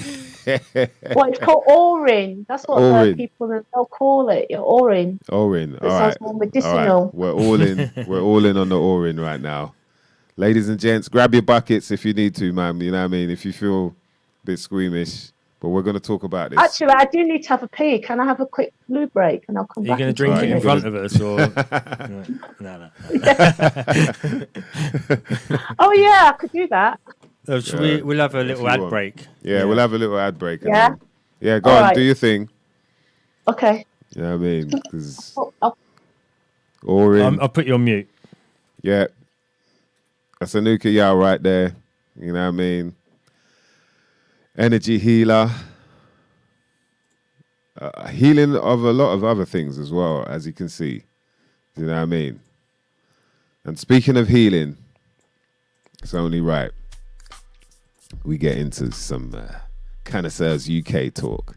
And when I talk about Canacers UK, I'm talking about quality CBD products, ladies and gentlemen. Yep. Why use CBD? Well, CBD is one of over 100 active cannabinoids in cannabis and has been used historically for its many health benefits without the high associated with THC. God damn. Yes, and it comes from the plant extracted, you know what I mean, sourced from one of the most trusted and well-established suppliers in the UK. The plants are grown organically without the use of harmful pesticides or chemicals on hemp farms across the EU. Oof. You know what I mean? So you know you're getting the quality right there. And let me shout out the products, of course, man. You've got indica CBD spray as well as sativa CBD spray. And with these sprays, you can, you know, under the tongue, over the tongue, wherever you want to put it, man. Rub it into your armpits. I don't know. You know what I mean? Some people do some wild stuff anyway. But yeah, very good. If you want to catch that like upliftment, go for the sativa. If you need to get some sleep and relax, go for the indica. You can also get an full spectrum, which is both indica and sativa spray. And that just, you know what I mean? That's when you're getting everything the way you're supposed to get it, all in one, holistically. You can also get CBD balms, sativa, or full spectrum. They can help with aches and pains as well as rashes. You know what I mean? What I find people, if you work out, if anyone works out there, when you get the DOMs, you know, when that first time you get back into it, I know not some of you lot are going to do that now because summer's coming back in. When you get the DOMs, yeah, the CBD, trust it helps, man. Just rub that on the old muscles, and trust me, helps you heal a lot quicker. And if you like a little, you know, sip at night on some hot chocolate, I gotta give a shout out to the hot chocolate stirrers, of course. You get 3 in a pack. Just throw some hot water in a cup and stir it away, baby. Ha ha. Yeah, man. And also, they got the Belgian chocolates, man. Can't get enough of that. Quality CBD products from canacersuk.com. And when you get to the checkout, make sure you type in the acronym for the show, SYMNNKNA. That's SYMNNKNA. Shit you might not never know nothing about, and you'll get yourself 20% off any order from canacersuk.com. Mother lovers. We've also got this thing coming up. Yep. Let's take the music off so we haven't got some sort of copyright thing. Oh yeah, just in case. Which is Breaking. We got the Breaking Convention Park Jam this Monday, 1st of May. The flyer is here, mother lovers. Oh yeah, you can see that. You got Lady Like. You got Skinny Man. Myself, MysDiggi, Mass Law hosting. It's going to be from 2 p.m. till 7 p.m. Woo! Wow, they're not playing around, man. Also got Lashanti, Twin Tactics, IC1, Shelby T, more artists to be confirmed. There's a lot going on there. You know, they got the stalls. They've also got the basketball court with a lot going on in terms of breakdancing. There's also Shorty Blitz. Shorty Blitz Sarah is going to Love. be DJing alongside Sarah Love. Yes, thanks. You saved me there, Dan. I was trying to read that there. And then, who else? There was something else I was going to mention as well. Yeah, they've got the Barbarians, man. They got the dudes doing the calisthenics around the back, man. So, you know, it gets crazy. It's going to be a wicked day, man. Something for the whole family as well, so you can bring the youth them. Make sure you come through, mother lovers. And then Breaking Convention Park Jam. the other thing Monday, is May the 1st. It's amazing how May the 1st seems to always drop on a Monday. Does it? No. No, it doesn't. It doesn't, does it? It's But they always the seem first to- Monday of the first Monday of the month, basically. So if it just happens to be the first. Yeah, you lot caught me on a And this 420 is the other moment there, boy. The other thing. And the other thing is the Smokey Joe and the Kid live album is coming out this Friday for all you bitches and bitchettes. No discrimination, by the way. Yeah, so make sure you go and stream that, please. You know what I mean? Support the lads. This is the last one, last tour of the year. So, you know, we thought we'd go out with a bang and give you lot a live album in case you missed the show, which is probably majority of the people watching this podcast because you mother lovers are definitely not in France all the time. Wicked, man. And what is that? What is the actual live album then? What it's just? So the live It's album- not just one show. It's like cuts from different shows. Yeah, is cuts from different shows. So it would be a mixture of shows that we've done throughout the tour over the last sort of year and a half, I'm pretty sure. So then they're versions of tunes that would normally have the rappers that, you know, were on them on the original, but we put our own little panache on there. Right. So it's like, yeah, people are getting exclusive bits and bobs there. Even yeah, mess so ups these as won't well. have You're getting been. little, Yeah. yeah, I mean, it's just Well, it's live. Yeah. So yeah, it should be fun, man. Should be fun for the people then. Okay. Yes. Shit you might not never know nothing about. Let's get on back to the program. Anuka.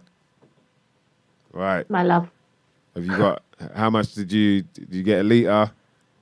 Yeah. All right. So we wait for it to cool down a bit.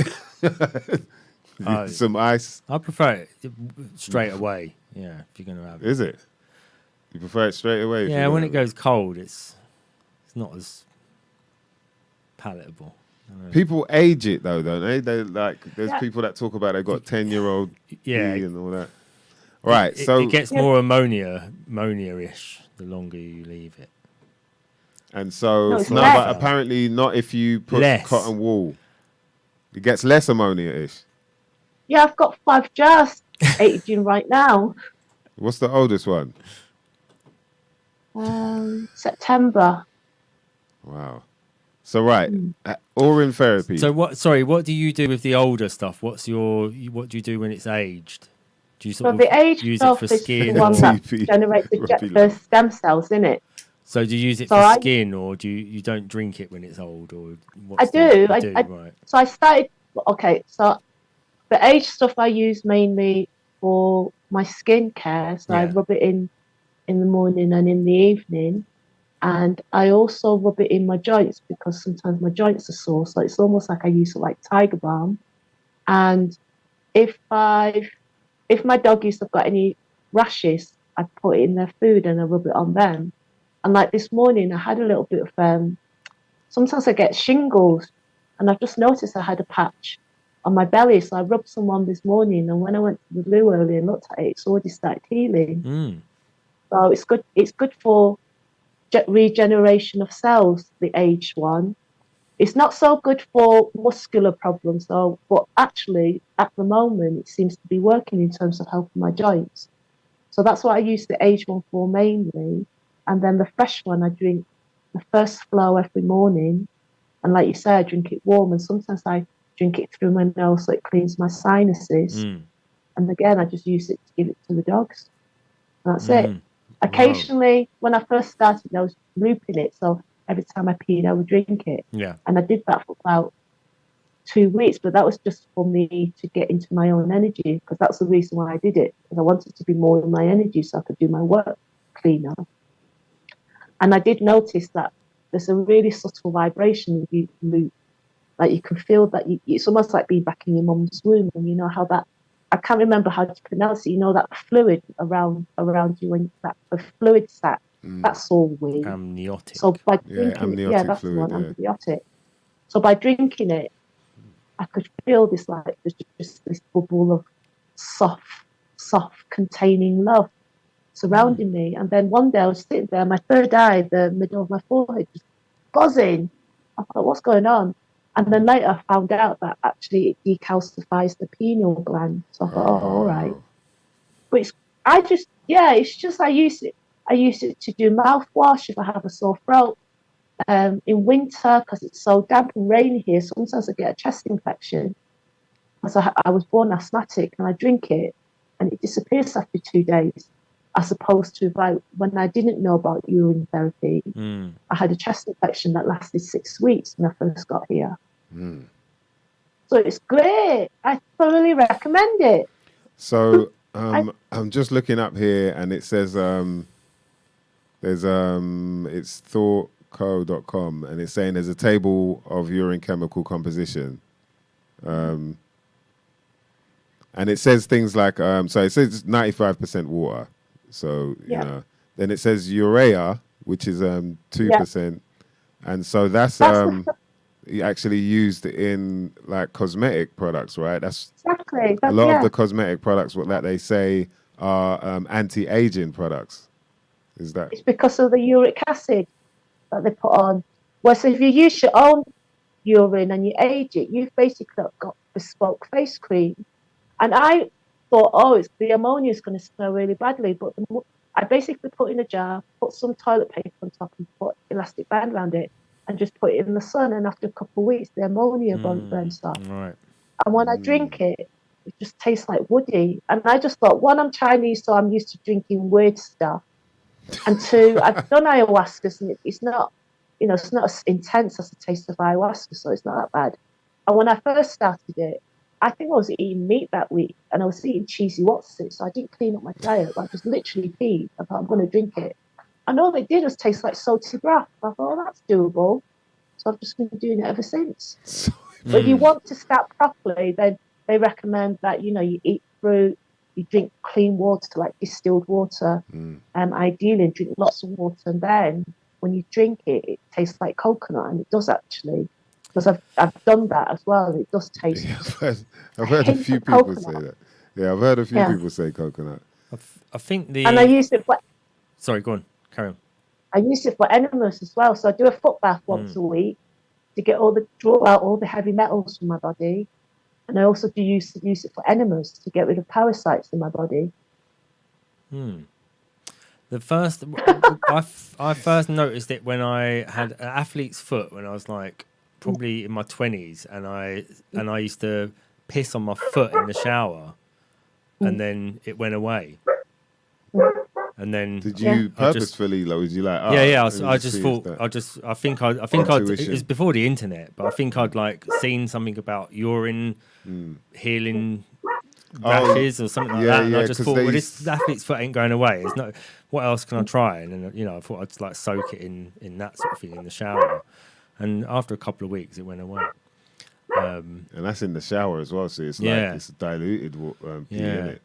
And they say about jellyfish. Like I remember hearing about that. If you get stung by a jellyfish, pee on the sting. I think that's a myth.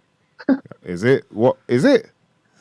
Because there's a Facebook group called Urine Therapy, and it's all practitioners that do it. It's all around the world, and that was one of the questions. And they said, no, that's actually a myth. Oh wow! Pretty good comedy scene, though. If you have a deep wound, like you cut your foot, it's not working. Quick, carry on. I've run out, man. Quick, fucking, excuse me. Do you need to piss? Do you need to piss? Like people running past. No, I'm all okay. Come on, I need someone to piss on my mate's leg. Quick, he's been stung by a jellyfish. I need to keep this. All right. So it says urea. There's sodium, 0.6% sodium, 0.6% chloride. There's sulfate. There's potassium, phosphate. There's creatine. Creatinine. Ammonia. Obviously, we know about ammonia, and the uric acid, which you mentioned. Calcium, magnesium. So it's interesting that. And it's distilled water as well. Yeah, distilled water. That's what they mean. And it's energetically, it's passed through your body, so it's in the same, it's been through all your pathways, so it's energetically transformed into water that's for your body, isn't it? Structured around your body. So if you're take it back in, it's already been, okay. Like programmed for your body. Yeah. Wow. Oh, boy. You lot going to have me out here drinking my pee in the party, baby. Come on with it. Hey, what you drinking on? Hey, you don't know about this, man. Yeah, you're looking young, bruv. Yeah, Yo. So yeah, people out there that were talking about, oh, you're looking young. I can't believe you're 50. Yeah, Well, I only just there. started 7 in September last year. So it's a recent thing. Oh, right. But Okay. my skin feels better because the sun's quite strong and I don't use any what's it called, sun cream. Because I don't agree with the ingredients and it seems to work for that. You know, it's just good for anything to do with if you've got skin damage, eczema, anything like that. It's really good for that. And I just find, like, I did a urine fast for 5 days once, and it was just so, it makes you so present with yourself, like, I am in the present. There's no other reality than I am in the present, and you just feel so clean. Your thoughts are clean, your feelings are clean. A bit like what you were saying about your ayahuasca experience, you know, it's like seeing all the components. But that was a bit intense for me. It's just, I think, like, for me, the drinking the pee bit is just hard to, I don't think I can not make my belly squirt, you know, feel that feeling or like I want to puke. But just start with a little bit. Yeah. Like Start just with, like, start a with a little couple drops underneath your tongue. Yeah. That's what people do. When I drops first under done the it, tongue, because okay. my girlfriend does it all the time. She does it. She does it every day. She's been doing it for years, and she's done urine fasts and all this sort of thing. And she just said, just put a bit under your tongue and just leave it and then spit it out again. You know, that's the first introduction to it. Or just just things like putting it on cuts, or like I've done the, you know, when I had a cold once, I've done the netty thing with it. And it really burns, and it's you know, it really does that, but it just clears it out completely.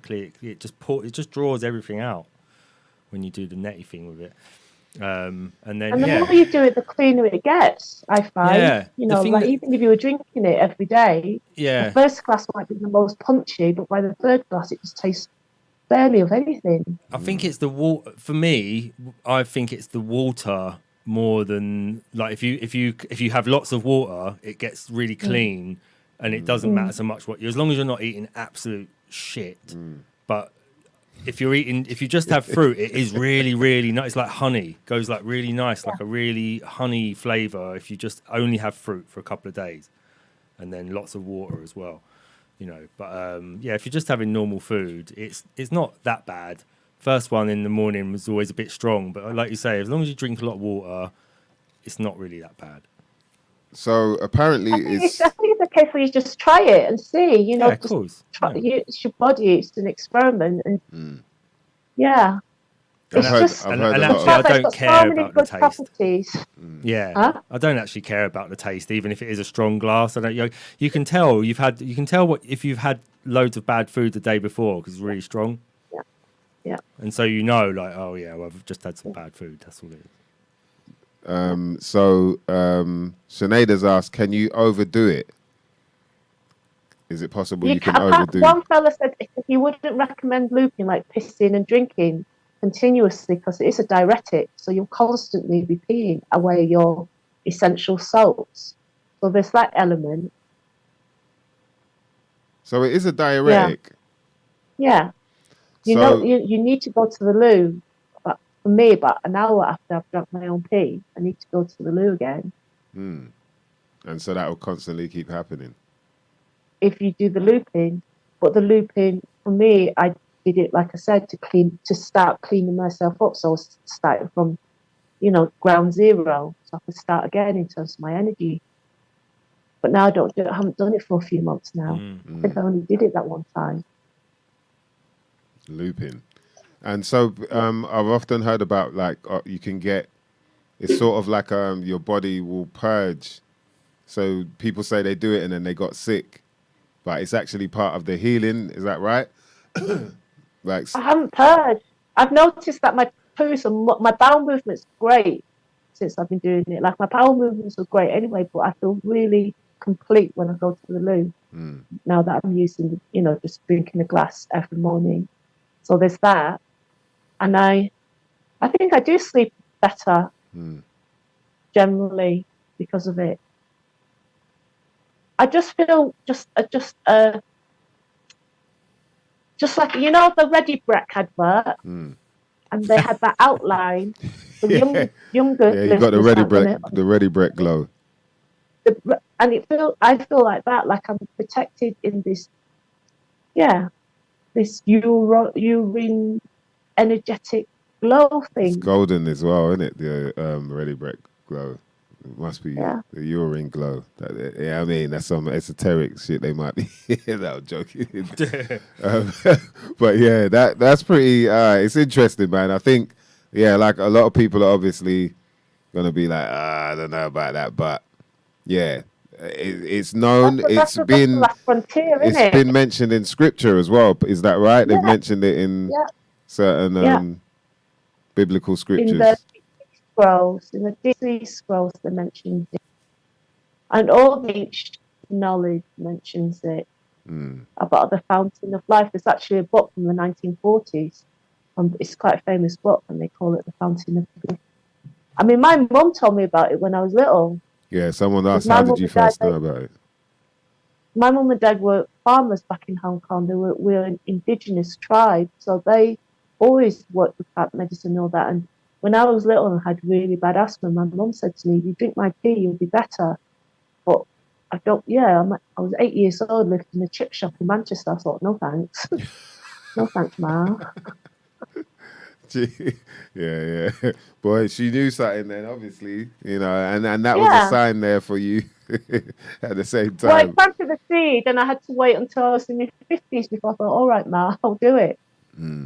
But it was because there was a woman that I follow on YouTube. She does kind of like energy reports. She talks about all things spiritual. She called Laurie Ladd. And she was saying that she just does it. And because I really respect what she says, I thought, okay, if she's doing it, I'm going to have a go. I literally finished listening to the podcast, went to the loo, peed into a cup and drank it. I thought it's all right. Yeah. There's There are a lot of prep. people, yes. So you're a prime example, someone who's done it and you're fine, and you said that you actually felt better off the back of it.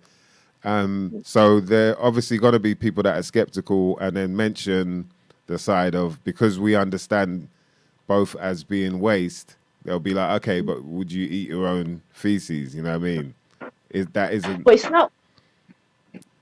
I think that's what the mainstream wants to tell you, that it's waste, but it's not actually waste. Like I said, because What? like in the Pee, urine, there's the uric acid, But the uric acid, they collect it from men's toilets and also from horses in order to make into face cream and stuff. And we naturally have got this. And also, don't forget, if we were taught from an early age this is actually fountain of life, and we were drinking it, there would be no need for pharmaceuticals because it's such a strong detox. The fact that it releases heavy metals, the fact that it can repair your cells.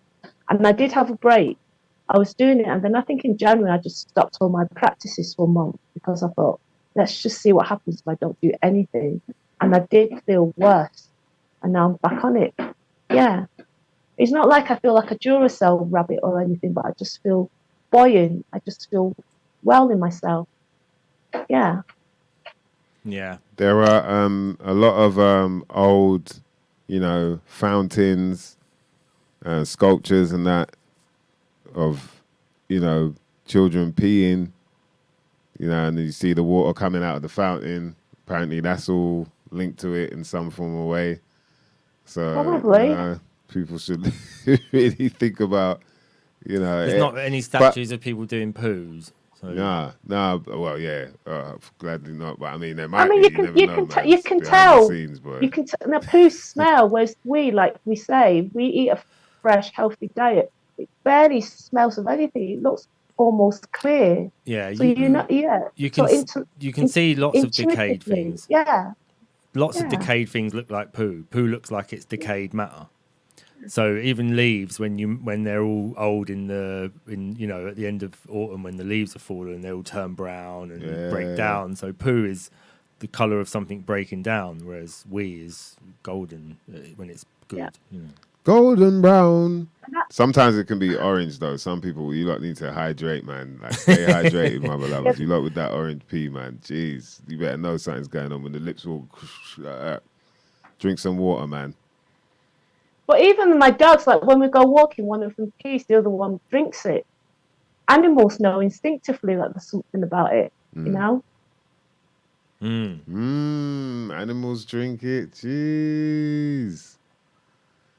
And so they're there, as well as all these vitamins and minerals, there are stem cells in the pea as well. And that's how I age it. That's what, if you age it at least 10 days, that's you start generating the stem cells, and the stem cells can generate like some ridiculous amount from 0 on day 1 to something like 10, 100,000 or something.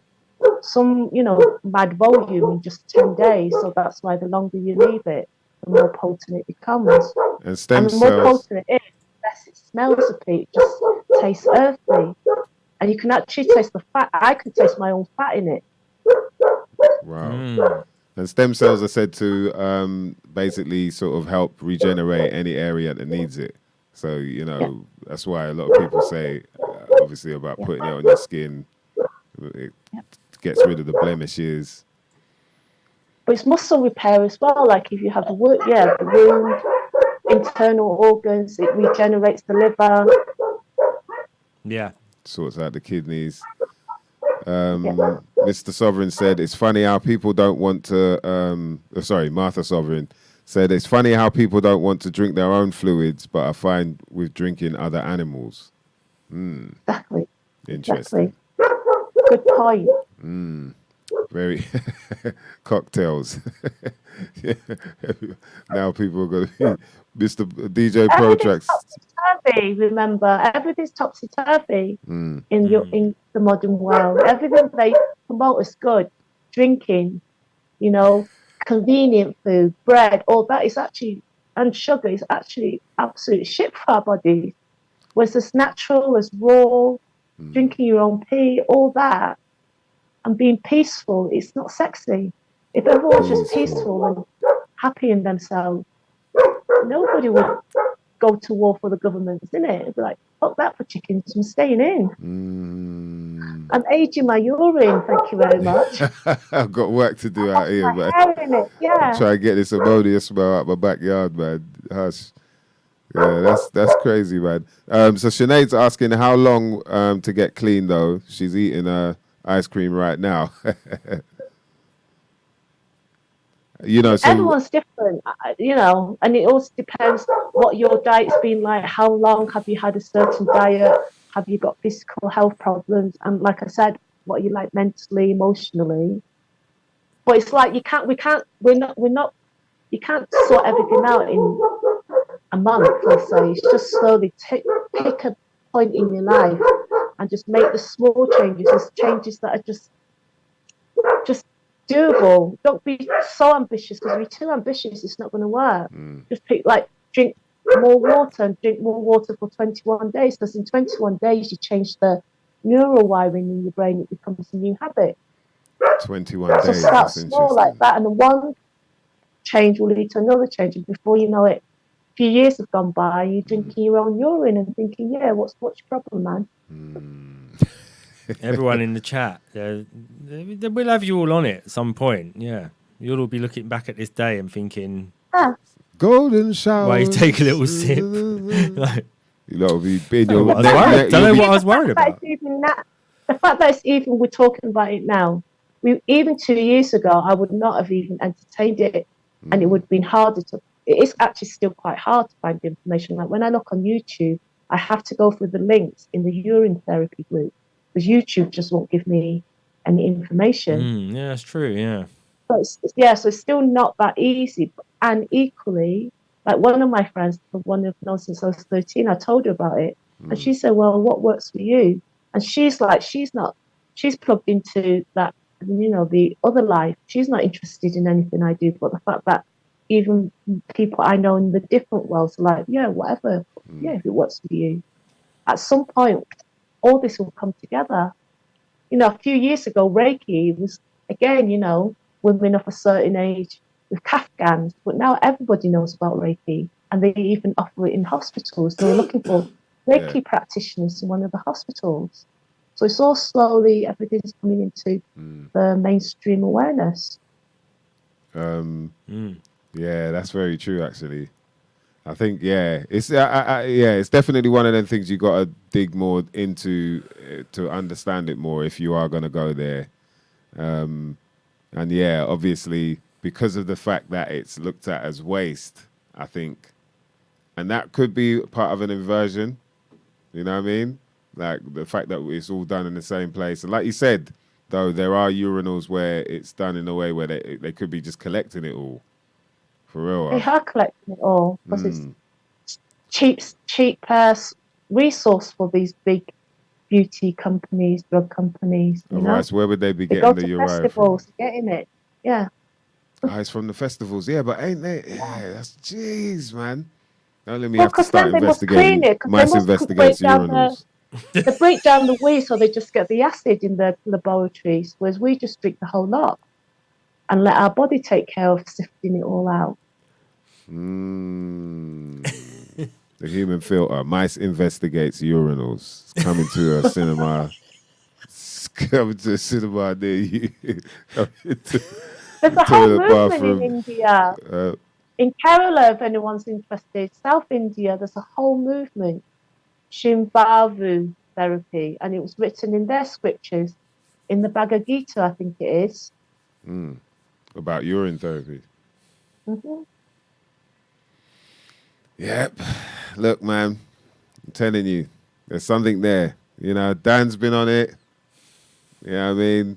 I think we're going to have to do an episode where Dan drinks his own pee. I soak my hair in it. And then we find out if he's back here. You soak your hair in it? It's meant, Yeah. If he's back here. It's great for his hair. It makes it really soft and strong and shiny. Yeah. Wow, man. We are our own medicine. Imagine that. Yeah. So the reason why I listed the nutrients in it is I was trying to figure, is that actually, are we, is it the fact that we've eaten foods containing these nutrients why it's coming out, or is it being produced by us? Because the stem cells aren't coming from any other outside source, are they? Because the stem cells are for us. So if we're producing stem cells and they're being, I don't know whether flushed out is the right word or not, but they're coming out with all these other nutrients with It's like you were filtered saying water about as the well. sea moss. It's the quality will depend on your diet, innit? I think that the baseline is, we naturally create these nutrients, but then the potency of the nutrients, the efficiency, depends on each individual's diet. What we're putting in, we'll get out. Yeah, I mean, the mad. urine therapy said even if you're eating just a bog standard Western diet, lots of fats, lots of processed food, lots of meat, it's still good for you to drink your own urine because of these minerals that you just don't get in food nowadays, because it's been all the food, even the vegetables are so highly processed. It's all GMO, it's still loads of pesticides, so it's good for that. And they're saying that it's almost like the pee is in your body's intuitive, and so it creates all these, because it can read what's going on in your body, then it will create all these nutrients. Or I'm still trying to get my head around how that could happen, but it creates these nutrients, and then that's what flushes out. And so even the stem cells and that, if you drank them again, you drink your pee, then now those stem cells that have been made will, they'll go to that part of the body or whatever that needs fixing. The also programming. It's almost like it's been programmed to do that. Things are broken down in different parts of the body, and then so they're not bioavailable at the same place, and it's not just all in your stomach where everything is like squeezed out, and then or in the gut. It's all so sometimes there are other things that pass all the way through the body, and in the last process they're turned into their constituent parts. You might get the magnesium salts, or you might get the vitamins that have been say someone's taken vitamin tablets, and because they've got because they're in tablet form, they're not actually able to be absorbed by the body, but they come out in the piss, because the piss they're broken down in the liver, and then they're turned into whether they're broken down and they're turned into bioavailable vitamins, then you can ingest them again and then get the actual benefit of the vitamins. But when it's just a tablet, you're not getting the benefit of it, because your body can't really break down the tablet at the beginning stage. So there's little things like that, bits of bits and pieces are only revealed as they pass through the body, and then they're available at the end. The same as those. Have you seen that coffee that it passes through the civets? I think it's in Vietnam or something. Some squirrel or something. Yeah, like that, so they eat the actual bean, and then it passes through. But it's the harshness of the acid in the all the breaking down processes in the civet's stomach and gut, then break it down and make the bean available at the end. So they eat all of the shell. So it's similar sort of process. So, Mr. Green, I'd out say, there, I don't know. there are people out there drinking shit, basically. You know what I mean? And that's just to get to work and do. You know what I mean? You'll drink a squirrel shit. Coffee, yeah. You won't drink your own piss. Yeah, you drink a... What's wrong with you?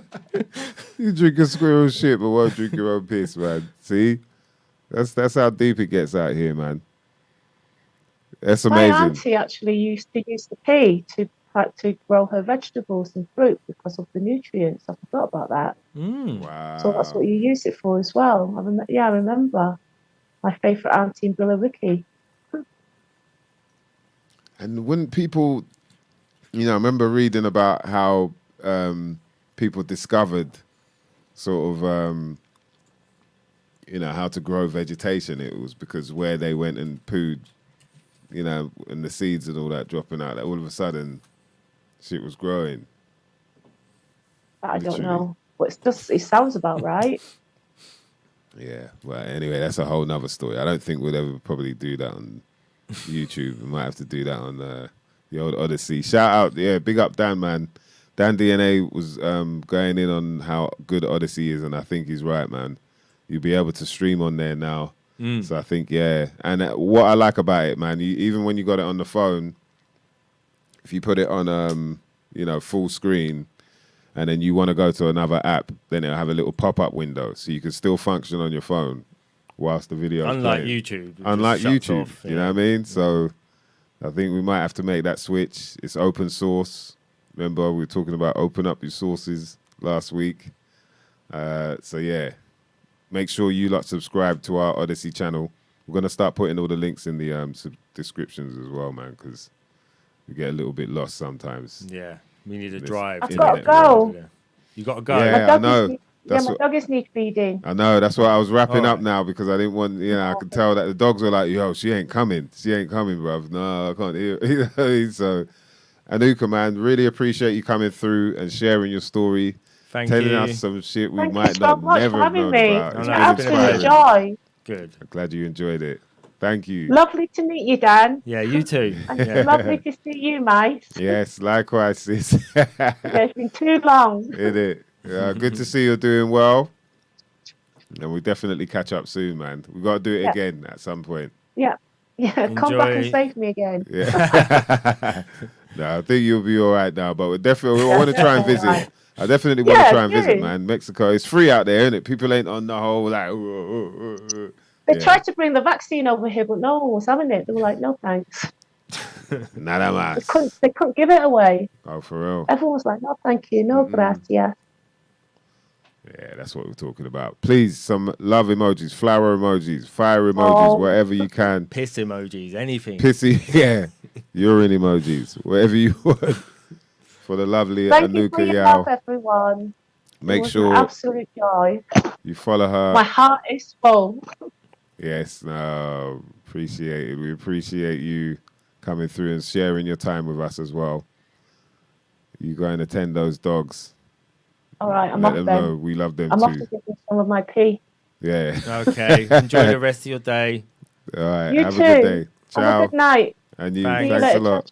Hasta luego. Hey. Mañana.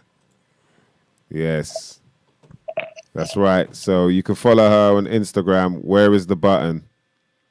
That's Anuka Yao right there. What a journey, boy. What a journey, mother lovers. That's what we're talking about right there, man. Some shit you might not never know nothing about. I apologize to any of the squeamish mother lovers out there who couldn't handle the pee talk, but this is what we do here, man. We got to talk the talk that don't want us to walk. You know what I mean? I want to give a shout out to everyone who came through. We're going to make sure Mr. Green says she's off to get pissed. Hilarious. Hilarious, man. You lot with the P jokes. Squirting, oh, man. Yeah, that was very interesting, man. You know, I think a lot of people out there got to understand you can heal yourself. Don't be afraid. Just look out for more information. You know what I mean? Ask the people that you think might have some more of that information, and I'm sure they can help you. You know, it's time to start building up that catalog of information. Yeah, because, that's the main thing to understand is that there's lots of different things out there that you don't have to go to the doctor about. Like, go to them when you get your leg cut off in a bloody accident at work. Yeah. You don't have to go to them for headaches. Don't have to go for them for stomach pains or for, well, we've just seen even rashes. cancer. Yeah. Yeah. Yeah, that's what I'm saying. You know, so it's just we're only trying to help everybody sort of understand there's other things to explore out there that you could put, you know, try all these things before you try the other thing. You know, don't discount any of these things because they've been around longer than the other thing, than the doctors. Health freedom. It's all about health freedom, man. Yeah. In my opinion, you know what I mean? Like the freedom of being able to choose what works best for you. And, you know, like the story we heard about intuition, like a lot of us have got it, you know what I mean? And if it's what feels like it feels right to you, if it's what feels right to you, feels like it makes sense, then by all means you should be able to have the freedom of choice to be able to say like, yeah, this is what I want to do for myself. I think this will work, whether anyone else, you know what I mean, cares or not. And also, now that we're understanding more that they haven't proven any type of you know, pathogen or whatever floating around in the air, that gives you more freedom to understand like it is down to me to keep myself. It doesn't matter who's coughing or sneezing around me, as long as that I'm keeping myself at a good, you know, level of balance, homeostasis, as they say, you know, some form of optimum health, then I'll be cool. Do you know what I mean? But there might be a time I need to purge. Just think about like how much shit we breathe in the cities anyway. Yeah. Like when you're walking past them big engines and all that, and you can smell the fumes, like that's going in your lungs. Yeah. There's going to be a time that you need to purge that out. And it just so happens that the body's creative enough, you know what I mean, and magical enough that it will choose a time to purge that out. And that's usually when the weather's a bit switchy, you know what I mean, hot or cold. So I think like it's logic. There's logic there to that. And it happens to everybody, you know, especially in, you know, us scrunched up in little estates and all that, and, you know, in the city and whatnot. So it's all making sense, man. It's all making sense, mother lovers. Anyway, it's about that time, though. You know what I mean? You got any last words for them, D? No. But Mr. Green, who goes to the doctors for headaches? Migraine. Loads of people go to the headaches for migraines. Who goes to the doctors for headaches? Yeah. Loads of people. Yeah, a lot of people surprised. do. You'd be surprised how often people hypochondriac heaven, man. Yeah, man. But yeah, so then the other thing I think is people that do argue it, you got to remember, like people like us have looked at both sides. We looked at everything you're looking at and then everything we looked at. So until you do that, really, the argument is kind of never going to be a true argument. It's going to be like, you know, a lot of presumptions and, you know, kind of false claims and, you know, what's the straw man shit where they just go, oh, would you sleep with somebody with HIV then? You know, it's like, oh, okay. Right. I say yes, then you go, oh, you're crazy. Then I say no, you go, see, that's what it's like. That's not really part of what the argument's about, you know what I mean? So we got to be a bit more intelligent than that. But yeah, love to all the fam that were locked in. Boom Bap Sorcerer, Mr. Green, King Chico, Tempest Elixir, Regantology, Martha Sovereign, Liz Williams, Sinead. You know what I mean? A lot of love out here, man. DJ Pro Tracks, always. Where's your more, man? We didn't see you more this week. Right, yeah. Yeah, I was sure should be about. Robbie Love, big up. Salute IBMCs, probably logged off because we was talking about drinking pee a lot. By the time, nice one, JM. Love for coming through, all the family. And shout out to all the, you know, silent listeners. Make sure you subscribe to all the streaming Yeah. jugglings. For your we put the podcast up pretty much every weekend after the show. So Yeah. go and get on iTunes or Spotify. I think a lot of people go on Spotify and listen again. Leave comments if you can. Say something horrible if you have to. I don't care. Yeah, it doesn't matter. It all helps. Mr. Green, if you're in an enclosed space, you can definitely catch an airborne virus. Okay, guy. Is that what he said? He's like, you definitely can. Like, there's full stop. Right, that's it. That's right. Prove it. King Chico's going to be at Park Jam. Yep, that's it. See you on Monday, 1st of May. Going to be down there at Sparfields for the Park Jam Breaking Convention. 10 years of Breaking Convention Park Jam, 20 years of the Breaking Convention as it is. And then it's also 50 years of hip hop, baby. Yeah. We got to do a special for that. 50 years of hip hop. Yeah, when is it again? The actual date? I think it's August the 11th or something like that. Is it? Yeah, I think it's something like that. 118. Yeah, we'll get into all of that one day. Some shit you might not never know nothing about. Listen, ladies and gentlemen, we got to go, man. You know how it is. That's Dan DNA. My name's MysDiggi. This is some shit you might not never know nothing about. And guess what, bitches and bitchettes? We're out.